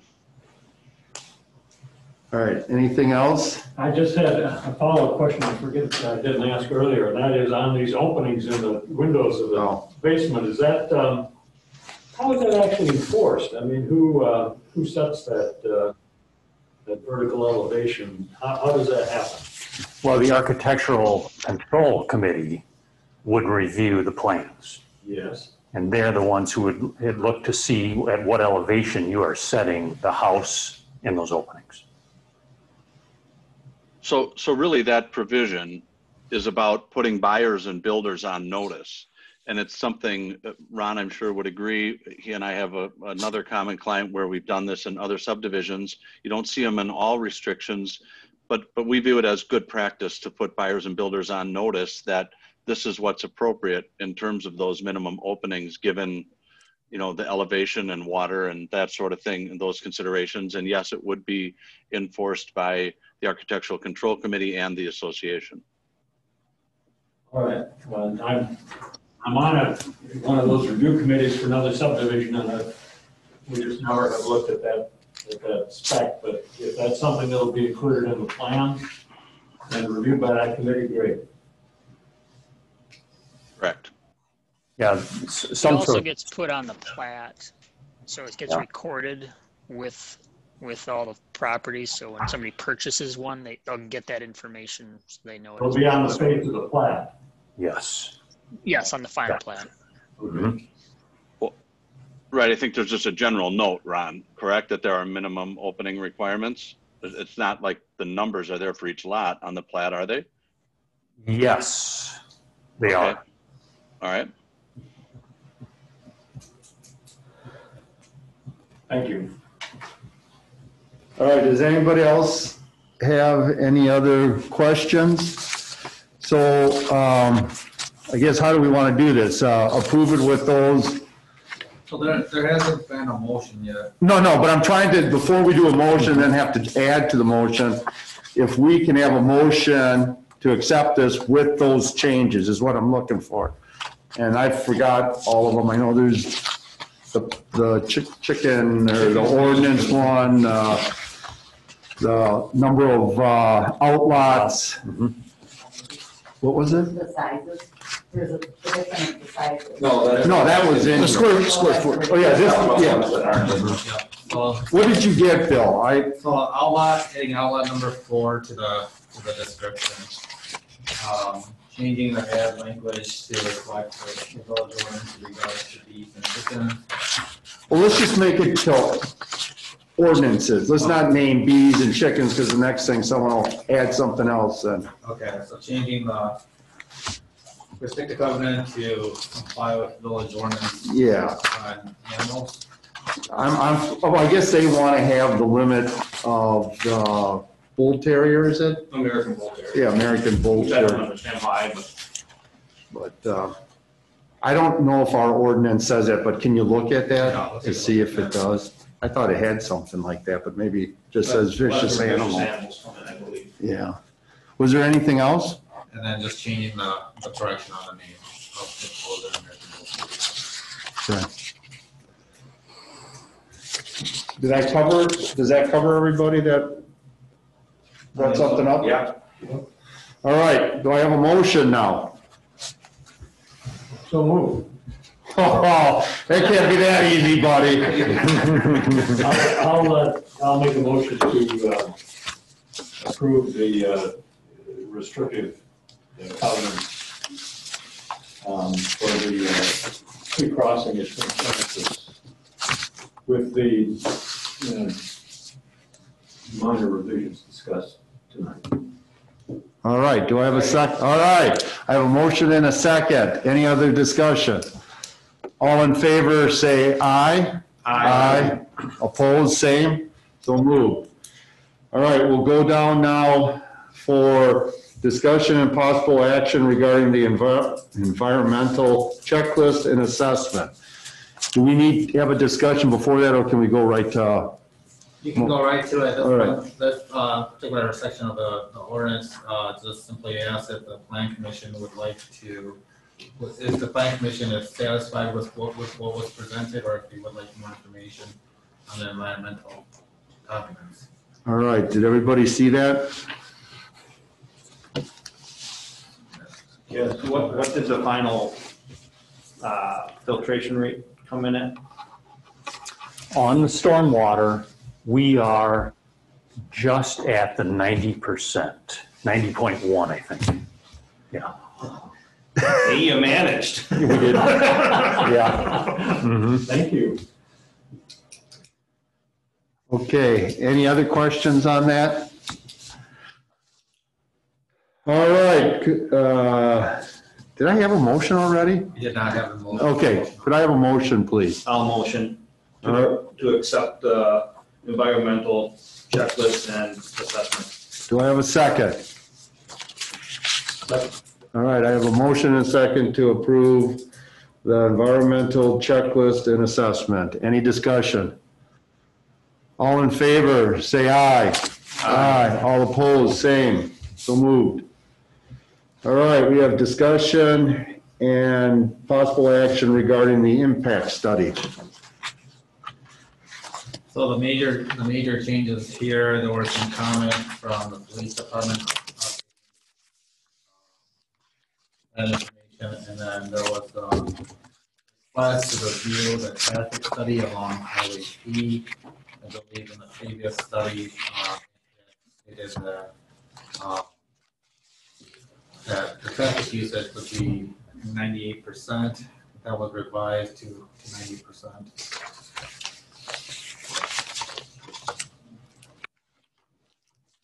I think it's not part of the report, but I know some of the concerns we had from the current people that live in Laufenburg. I don't know if you were able to see on one of those plat maps, all the mailbox groupings are on the east side of the development. So it would make sense that people would go P, Hilltop, come in that way, pick up their mail and go home versus driving all the way through, getting it and back again. I don't know if you noticed that, but to me, that was it was one of those things that would change behavior, you know, because. That's a whole suggestion that you're going to go that way. Yeah. So I think that was a good idea I thought that was a great idea to put them all on that side. So you want to see the particular language, otherwise I can flip back to the plat. I guess I'm not sure if it's appropriate to ask here or the next discussion point of the preliminary plat, but we mentioned the transportation issue, and I'm going to bring it up again. I didn't see any traffic calming devices in this. There's a traffic circle. If you look at your plat, there's there was one where there's a calming one right at Laufenburg, right before you go into the new, where the cul-de-sac is now. There is. That's how one of the plans had it. And I thought it's beyond the plat, but where the current cul-de-sac is on Laufenburg Boulevard, we are going to be adding a traffic circle. We're not removing the cul-de-sac, we're adding a circle. If that's not on the final plat, then where does that get etched in stone? On the construction plans, It is currently shown, because it's actually beyond the plat. Yeah, and I can talk to that if you want to see it, Kevin. Yeah, I didn't see it in the back. Yeah, page 5, Bill. I thought I saw it, but not the one we got. Just a minute, I want to make sure I share this so everyone knows what we're talking about. Yeah, now the shaded pavement within St. Francis, And after. What that means? Okay. And following we attended the village staff meeting last Wednesday, and there was some clarification following that on exactly what Jerry and Brian wanted to see there. So the shaded area is an extension of the boulevard, like the boulevard in the middle, and then creates a circle? So it's like a peninsula, it's not a circle? No, it would be like, where the cul-de-sac, right now it's a cul-de-sac and there's a circle, right? Yeah, the road's going to go all the way through, but where that circle is, there's going to be a smaller circle in the middle of concrete with the tapered curve. So people come in, they got to go around to the left or go around to the right. So it's not a total circle. I want to say first first and foremost, that these are not 100% plans at this point. Okay. But generally tracing the curve line here, you can see it come and then come around. And this is the extension of that street. Is this something that we can ask for plantings in that circle? Well, no, I think, well, we can talk about that, but the idea is Jerry wants it just concrete, because then you don't have the maintenance, the mowing, and, you know, semis are probably gonna at times bump up over it, then you're not gonna have damage. So I think at the staff meeting, I thought it was pretty much people were wanting it to be like a colored concrete or something. And raised 4 inches. Yeah, raised and then have that, what do you call it, the curb that? A mountable curb. Yeah, there you go. So I just want to be clear about this point though, right? We're transitioning from a two-way street to a boulevard street here at that point. Yes. Yeah. Yes. Okay. And just a quick correction, Jay, I don't know if semis will be coming down this street. I think that was just the example. Building companies do have semis. Yeah. It was just, basically what he was saying is instead of always fixing ruts, if people drive over, it's concrete. All the critics. It would still be pitched so that it'd be very uncomfortable to drive straight over it, but it would intentionally to allow for trailers to drag across it if need be. Okay, thank you. All right. I don't even remember if we had a motion. We do not have a motion Okay. for that. Could I have a motion to accept the impact study? So moved. All right, I have a motion. Do I have a second? A second. All right, a second. I have a motion and a second on approving the impact study. Discussion? All in favor, say aye. Aye. Aye. All opposed, same. All right, discussion and possible action on the preliminary plat. Now, is that what you handed out? Because in the packet, there were like 3 of them, 3 maps? Yeah, so what I handed out to you is a copy of the most recent preliminary plat map. Okay, can I just add, on the other 2 that was in the packet, they had where you actually put down in Outlot 3, wet pond.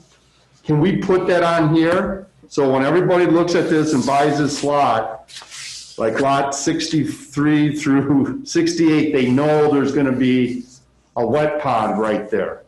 The other 2 that were in there showed it, but this one doesn't. Yeah. Can we put that in? We can do that. I think we should be talking about the final plat. That's what gets recorded. Oh, This- well, but see, this is where I'm getting all confused. I've been told that the statute has changed, that when we approve a preliminary plat, unless you guys do something really different, basically the final plat gets approved. We can't do it. So that's what.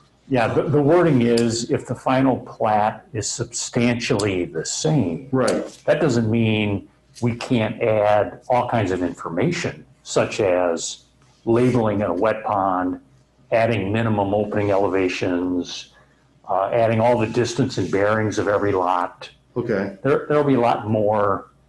It's a little bit different kind of information than the preliminary plat, but there'll be a lot of information on that. Okay, I just want to make sure it says wet pond, so. Okay. Yeah. I spend a lot of money to try to make it a dry pond. Yeah, that's correct. And Jay, the maps that you're looking at are in the specs and plans for the street and utility. Oh, is that what it is? That's Okay. a part of the utility. Yeah. And then just to add on to that, how we recorded the similar item in the scenic valley, we added it as a note on the face of the plat. But we can do either or. I just want to make sure when someone buys a lot, they're absolutely know, or I can show, well, look at your map, it shows that it was a wet pond from the very beginning. And hopefully they'll go out and look at the lot first before they buy it, and they'll see the wet pond. Well, that happened, in the St. Francis one. There was a wet pond right there supposed to be off of St. Francis, and it was wet because I lived right there and saw it. As soon as people moved in, it was a safety hazard for kids falling in, so now it's a dry pond. So I just want to make sure we were covered, and we kind of went with that with the well, you know. And certain things it was, but it wasn't on the plat. So I'm just very conscious of that now, and more information is better. Sure. All right, So- go ahead. Before a motion is made on this one, I just want to remind the group here that the locations for the mailboxes are not solid at this point. There still needs to be a confirmation from the U.S. Postal Service. And if for those that don't or haven't seen it, the mailbox proposals are in lot 19 right here, lot 24 right here, and then lot 56 right here. And in addition to that, as I stated earlier, the street and utility plans are not final at this point, and so approval would be non-conditional on final village approval of the utility and street plans. Which again, we would typically submit with the final plat. Correct. So I guess, Ron, when we make a motion to approve this preliminary plot, obviously it should be conditioned for like all the construction information and stuff. I mean, I don't, again, like I say, I'm just trying to learn the process here and what. Yeah. So what do you guys need for tonight, I guess? Yeah, if you approve this preliminary plat tonight, I think Brian and I are very comfortable with where the construction plans are at this stage. Because we both understand it's a 60% set of plans. And then with the final plat, you get the 100% set of plans. It's an incremental thing so that we're not spending all kinds of time and money on final plans without even having an approval. Right. So you take it step by step. Yeah. And I'm just looking from the village perspective, we want to make sure that what we approve under construction is what we want. You know what I mean? Mm-hmm. Like you say, it's the other 40%, I want to make sure we have a say in it. That it's okay. I guess that's where I'm coming from. I don't have a problem approving the 60% as long as there's an understanding. We have some say in the 40% that's left. Yeah. If I may, I think the agenda memorandum that came from Bill Chang says it exactly correct on the recommendation that the approval of the preliminary plat is conditioned on those two things that are listed. Okay. So you will explicitly have reserved the right for final approval of street and utility construction plans, which Ron noted will be a part of the final plat approval.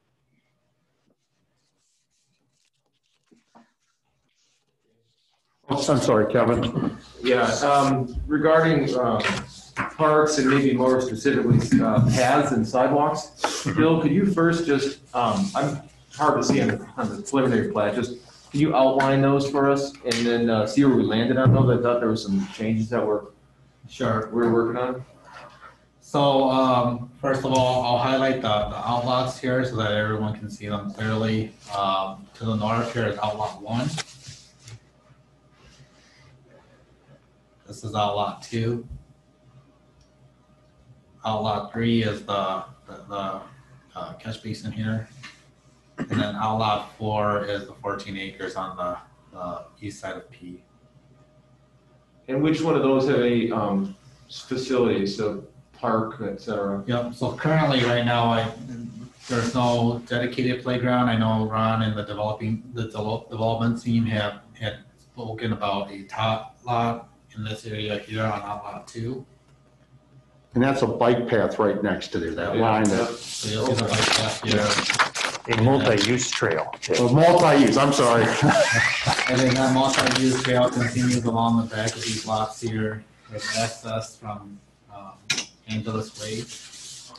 And then goes around that pond. Nice path here. Eventually hooks up to Loftenberg. And there are also that process Brewery Creek here, and I believe this path here will not be asphalted at this point. The rest of it will be asphalted? The rest of it will be asphalted. And then, so the materials won't be asphalt for the paths? Okay. That was my question. This path here would be intended, that would be to connect to Raspberry Park? Correct. But we don't have the landowner in between is not agreed to anything. I know that was on this, that was being discussed. Correct. That'll, at the future of the Xander development, we would go on that property. Okay, and then, thank you, that's helpful. And then looking over at P, we also talked, I know we talked about some crossings of P and trails on both sides, and paths on both sides. Where are we at on the east side of P? So we haven't discussed anything further as far as trails on this side of P, as we don't know what the flood project will include at this point. I know that at the meeting with the planning commission previously, there was some discussion about removing or removing the sidewalk along P here and inwards. Here we did have some discussion that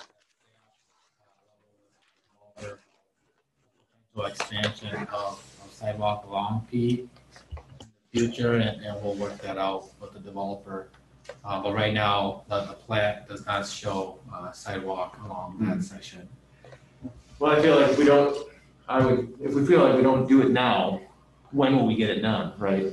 I mean, if there's no future development, we could add sidewalk other than taking on the burden ourselves. Well, the problem is you're gonna run your sidewalk and then it's gonna be a dead end. Because we don't own all the property. For now, yeah. Yeah, so I think the thought is, let's see what the future brings, and then we can make a plan for all of it. And paid for by whom? Well, depend. Maybe it'll be the developer that does the next two developments there. Because right now we're kind of did the development way out there, and the last thing you want are sidewalks that end with nothing on P. That's my opinion. I think we got to do the whole plan once we get it.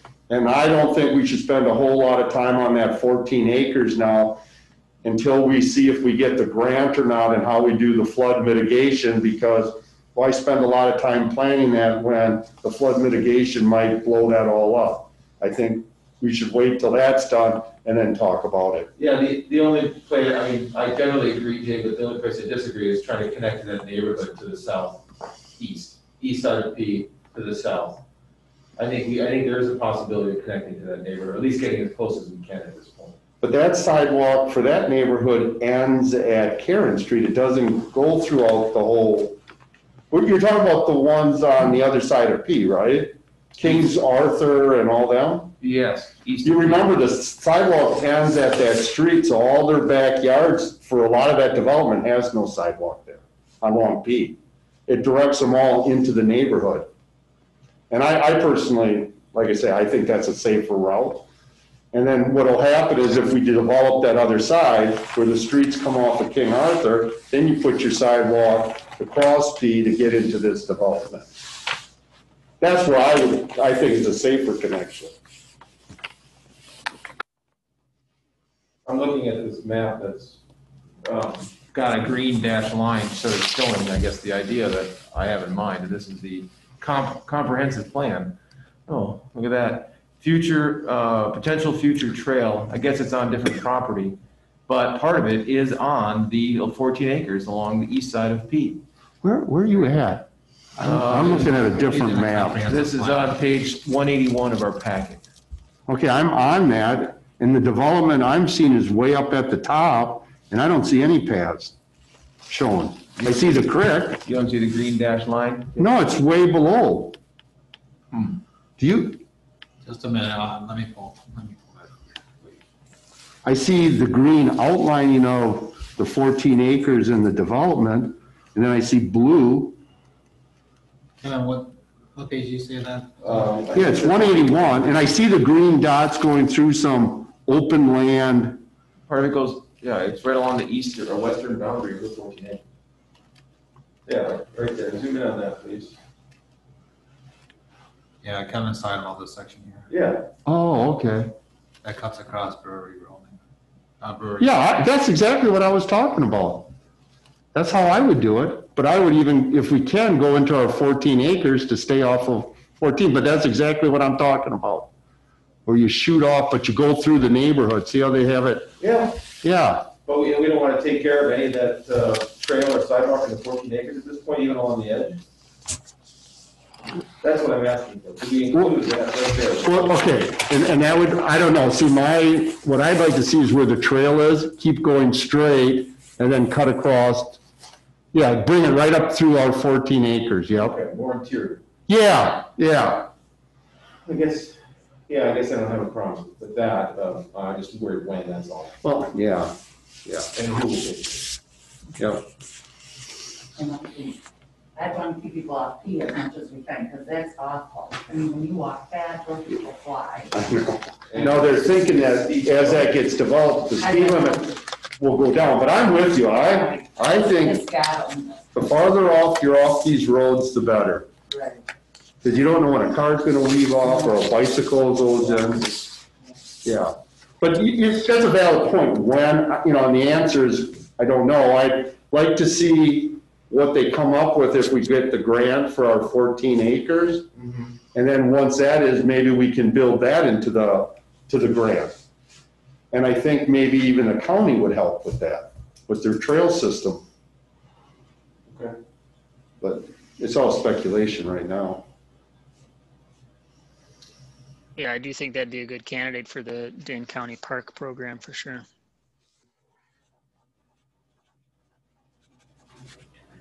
Any other questions? So the reference to a small park, I presume that means a playground of some kind, and I guess you said, Bill, that's, I don't see it anywhere on this plat map, but that's going to be one of the outlots? Is that the idea? It is, Outlot 2. Outlot 2. Yeah, we'd like to work with Mike on developing a little top lot there. The north-south channel will be realigned somewhat, and there's going to be space for a little play area. Okay. And the expense for that, is that village expense or is that the developer? So we have impact fees for just for playground equipment that will be assessed here as part of the developer's agreement. Okay.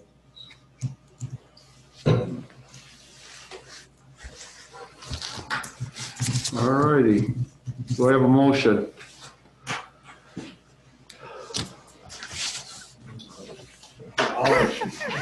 I'll make a motion to approve the preliminary plat map.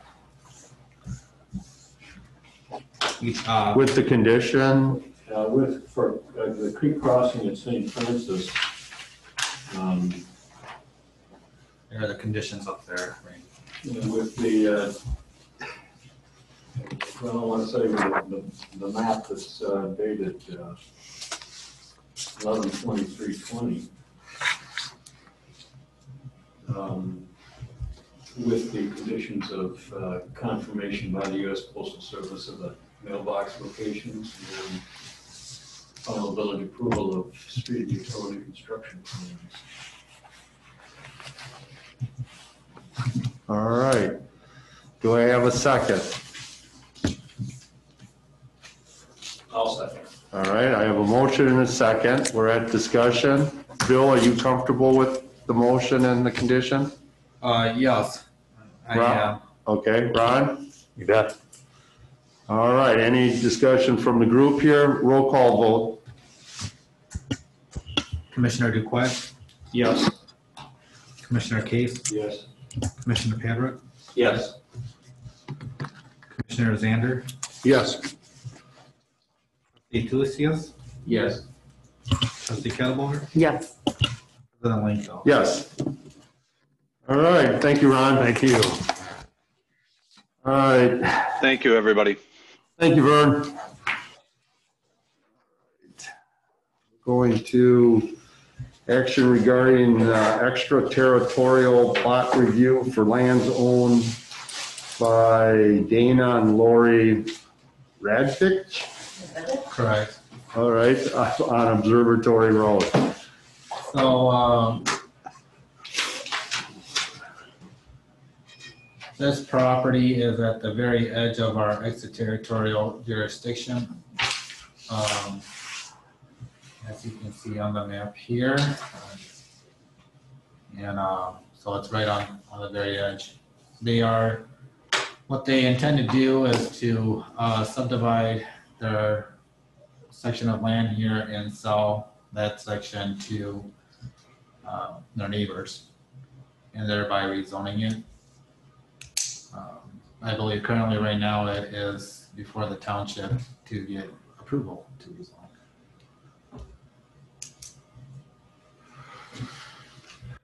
All right. Approve the extra plat as proposed by the Granovich family. Second. All right, I have a motion and a second. To any discussion? All in favor, say aye. Aye. All opposed, same. So moved. All right, is Mike still on her? Mike's still with us. All right, so the last item is one that I've asked. It's for us to continue to look at how we use zoning and planned unit development districts. And this is kind of a long term to see if we want to switch it up a little bit, so I've asked Mike to basically give a little bit of history, why we use them, and the pros to using these planned unit developments versus just zoning. Well, thank you. I think in a nutshell, planned unit developments are a way to provide a lot more flexibility into what the village allows without having to guess about future development trends and which of those are acceptable to the village and which are not.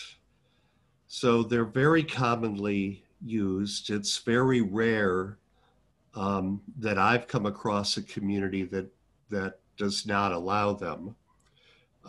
But there's no law that says you have to allow them. And in our code now, there's nothing that requires you to approve any of them that are proposed. It's important to remember that in terms of zoning map amendments, we're talking about a legislative act to amend the zoning map. And, frankly, although you can't be arbitrary and capricious, you don't, as a village board, have to make a compelling case to say yes or no. You can just, make up your minds to do so. So the advantage of the planned development approach, I think particularly comes into play when we're dealing with infill development like this evening's site, or redevelopment where there's only so much land to work with, and sometimes developers need a little bit more flexibility, particularly in a downtown site where, frankly, in the case of our downtown, many of those sites were developed before zoning was invented. And, a lot of the sites don't fit all of the rules. So given that, there are two concerns to worry about with planned developments. One is that everybody understands what the actual planned development proposal is. And so creating a very clear record is really essential.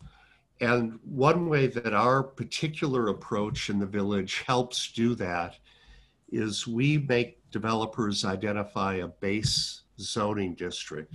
So in tonight's example, it was the higher density multifamily district.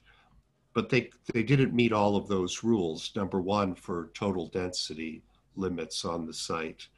And so the way that our approach to plan development works is the developer is responsible for identifying any zoning rule in our regular code that their project is proposed to not meet and to propose a substitute rule in its place. And so tonight we heard about the number of units and otherwise the proposal was going to live with all of the rules that we have. So including lighting, landscaping, building materials, all of the zoning rules that we have, green space on the site. So that allows some comfort because we know that that list of exceptions that's in the application are the only changes to the whole rest of the ordinance that are being proposed. So that addresses the issue of a clear record. The other concern is sometimes plan developments don't happen. They get approved and then for whatever reason the project goes away. And now we've got a site that doesn't have any zoning. It has failed plan development or expired plan development zoning, which was the situation with tonight's site. And that's when you tend to have, developers are often looking for the low-hanging fruit and ways where they can come in and pretend to kind of rescue a site that doesn't necessarily need rescuing. And that, I don't think that's what happened tonight, but you can see how the lack of zoning seems to kind of fling the doors wide open versus a base zoning district that will remain if the project goes away. So our code has a 5-year sunset clause. If the plan development does not get implemented, the development reverts back to that base zoning district, or the developer can come in and ask the plan commission and the village board for an extension. So in a nutshell, my recommendation is that having the flexibility of a plan development to kind of anticipate the ability to accommodate the market when, as the zoning code ages and gets farther away from actual market conditions because of the years that pass, without the need to give away everything that's in the code, and the ability to create a very clear record. And then finally, the ability to have some zoning on the property that's one of the baseline zoning districts if for some reason the plan development expires. So I think that's in a nutshell. The trade-off of we'll give some flexibility potentially if we grant it. We want to know exactly what flexibility we're granting. And we want to know that if this never happens, it's going to go back to one of our regular zoning districts. Okay, Mike, and I guess where I'm having, I guess, the cons to it, it seems that because we do them to each lot, for example, we have 2 businesses that are exactly the same, but they're under different rules, because the plan development in one says they can only have 10 outdoor events. The other one is unlimited. And then I find because these are so detailed that businesses have to keep coming back to the plan and to the board to get approval for fencing or for this or that. I mean, I looked at, just in the short time I've been here, I think 1909 had to come back here 3 times for their business. And then you had Montague's at least twice, Midtown. It just seems like we have a problem where there's a fairness to it. And then on the other hand, I get calls, well, so-and-so isn't following their plan. And, that falls on Bill to have basically a different plan for every business in Cross Plains. And I think that the enforcement part of it is very difficult, because I don't know how one can keep track of all the different rules that we put in these plan developments. So I clearly understand using a district where they all have it, where we have flexibility, but I think it seems like we're not as business friendly if these businesses have to continue to come back every time they want to do something with their property. And then similar businesses are dealt with differently because there's different boards, different plan commissions when they come, and then, you know, they're kind of set to the business. So I'm trying to figure out, is there a way to try to increase the fairness and make it easier for the enforcement part of it? Well, I think those are laudable objectives, Jay, and we could look into best practices for plan developments around the country. I think I would like to respond with, from this perspective of the current ordinance. So the need for ongoing enforcement really does speak to the need for very clear documentation, including what that baseline zoning is. And I think as long as you're bending the rules, regardless of what plan development approach you're taking, you're going to have that concern. In terms of creating a predictable and level playing field, the way we do that is with our regular zoning districts. And, people could argue there's still not a level playing field because you have different districts. Well, to some extent that's true, but at least we're not bending the rules. Everything that's published in the code, you have to live by. And so on one hand, you might have property owners making the argument that they have to get back in permission to do every change that they want. But remember, the property went into the plan development voluntarily, and we gave them an opportunity to identify any flexibilities needed for that property. And we need to document what we gave away or what needs to conform to the rest of the published code. And so there's a need, if they want to make changes, to come back in and get approval. So I could look into if there's an expedited approach to making the changes. I think we could. I think there's a question of, does the board want to delegate that authority to the plan commission or the village staff? Those would be two possibilities. But regardless, there needs to be a way to keep track of modifications as time goes on. The only thing that would be simpler is to not allow plan developments at all. And, we would be losing, I think, in exchange for treating everybody the same and having every rule be predictable and easier to enforce because it's consistent, we're going to lose some development potential as a result of that. Okay. Judy. I think we're going to lose businesses, though, if we put too many restrictions on them, because that is the biggest complaint everybody has right now. I mean, I've heard it from 1909, I've heard it from Icondress, I've heard it from Cross Plains Construction, Midtown Construction, that they do have to come back too many times for too many things. So I do think we have to figure out something also. Right, and Judy, they're coming back because they've changed their mind, correct?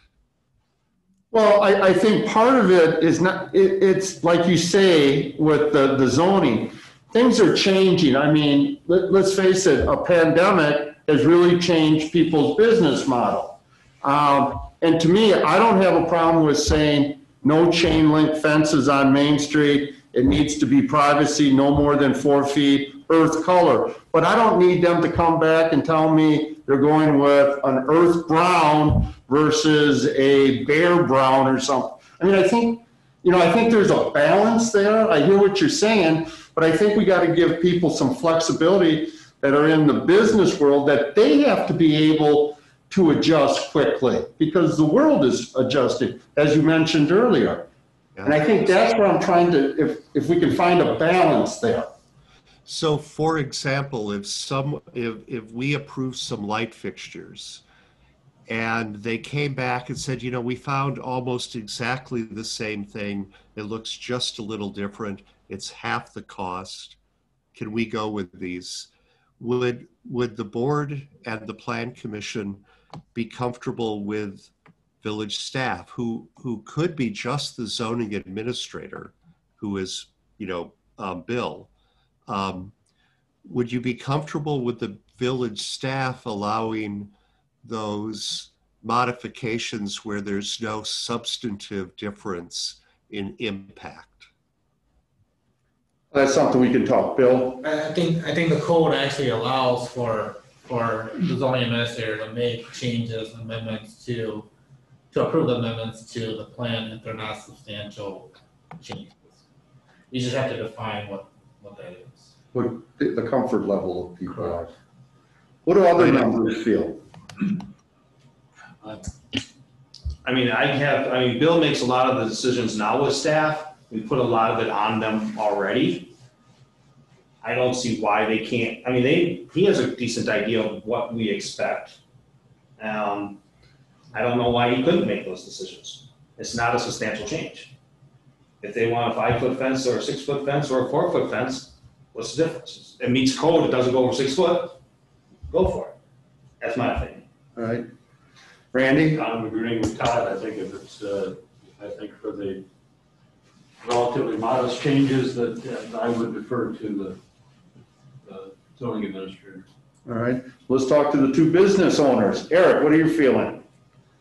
I would agree with that. I mean, it's cumbersome sometimes to get things done, but I also think if you're doing a plan unit development or you're on special rules for a lot, as the person coming and asking for that, you should come in and try to get as much flexibility as you can when you come in and do it.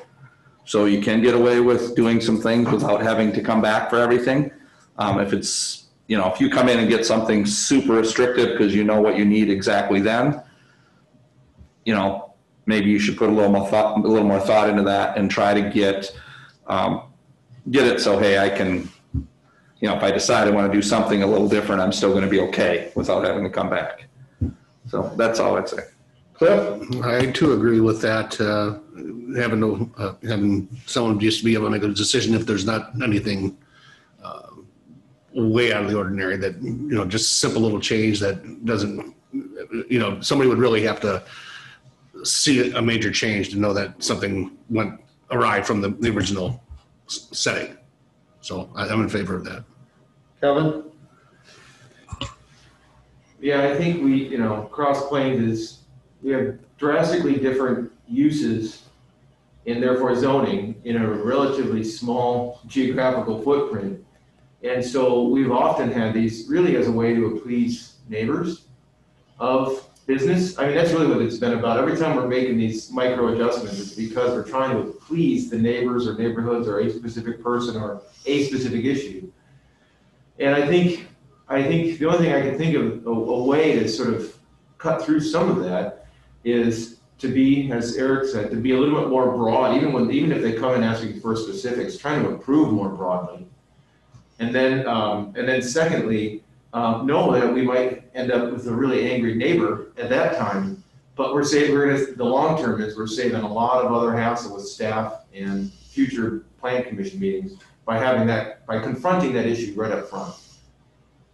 All right. I don't want to take too much time on this, but like I say, I think maybe Bill and I can talk about something, and maybe we can get a proposal out that might bring back here and see what we can do. Mike, I thank you. I think at the next meeting, I think we're going to talk about conditional use permits, because that's the next thing that I'd like to kind of get a little clarification, make that a little bit easier.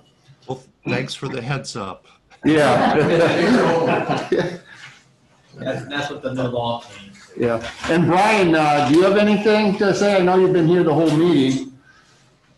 Nope, I was just hanging out to provide commentary on the plat, just for everybody's reference. We don't bill for hanging out at meetings. I just wanted to learn from the master, Mike. Well, you tuned into the wrong Zoom meeting, I think.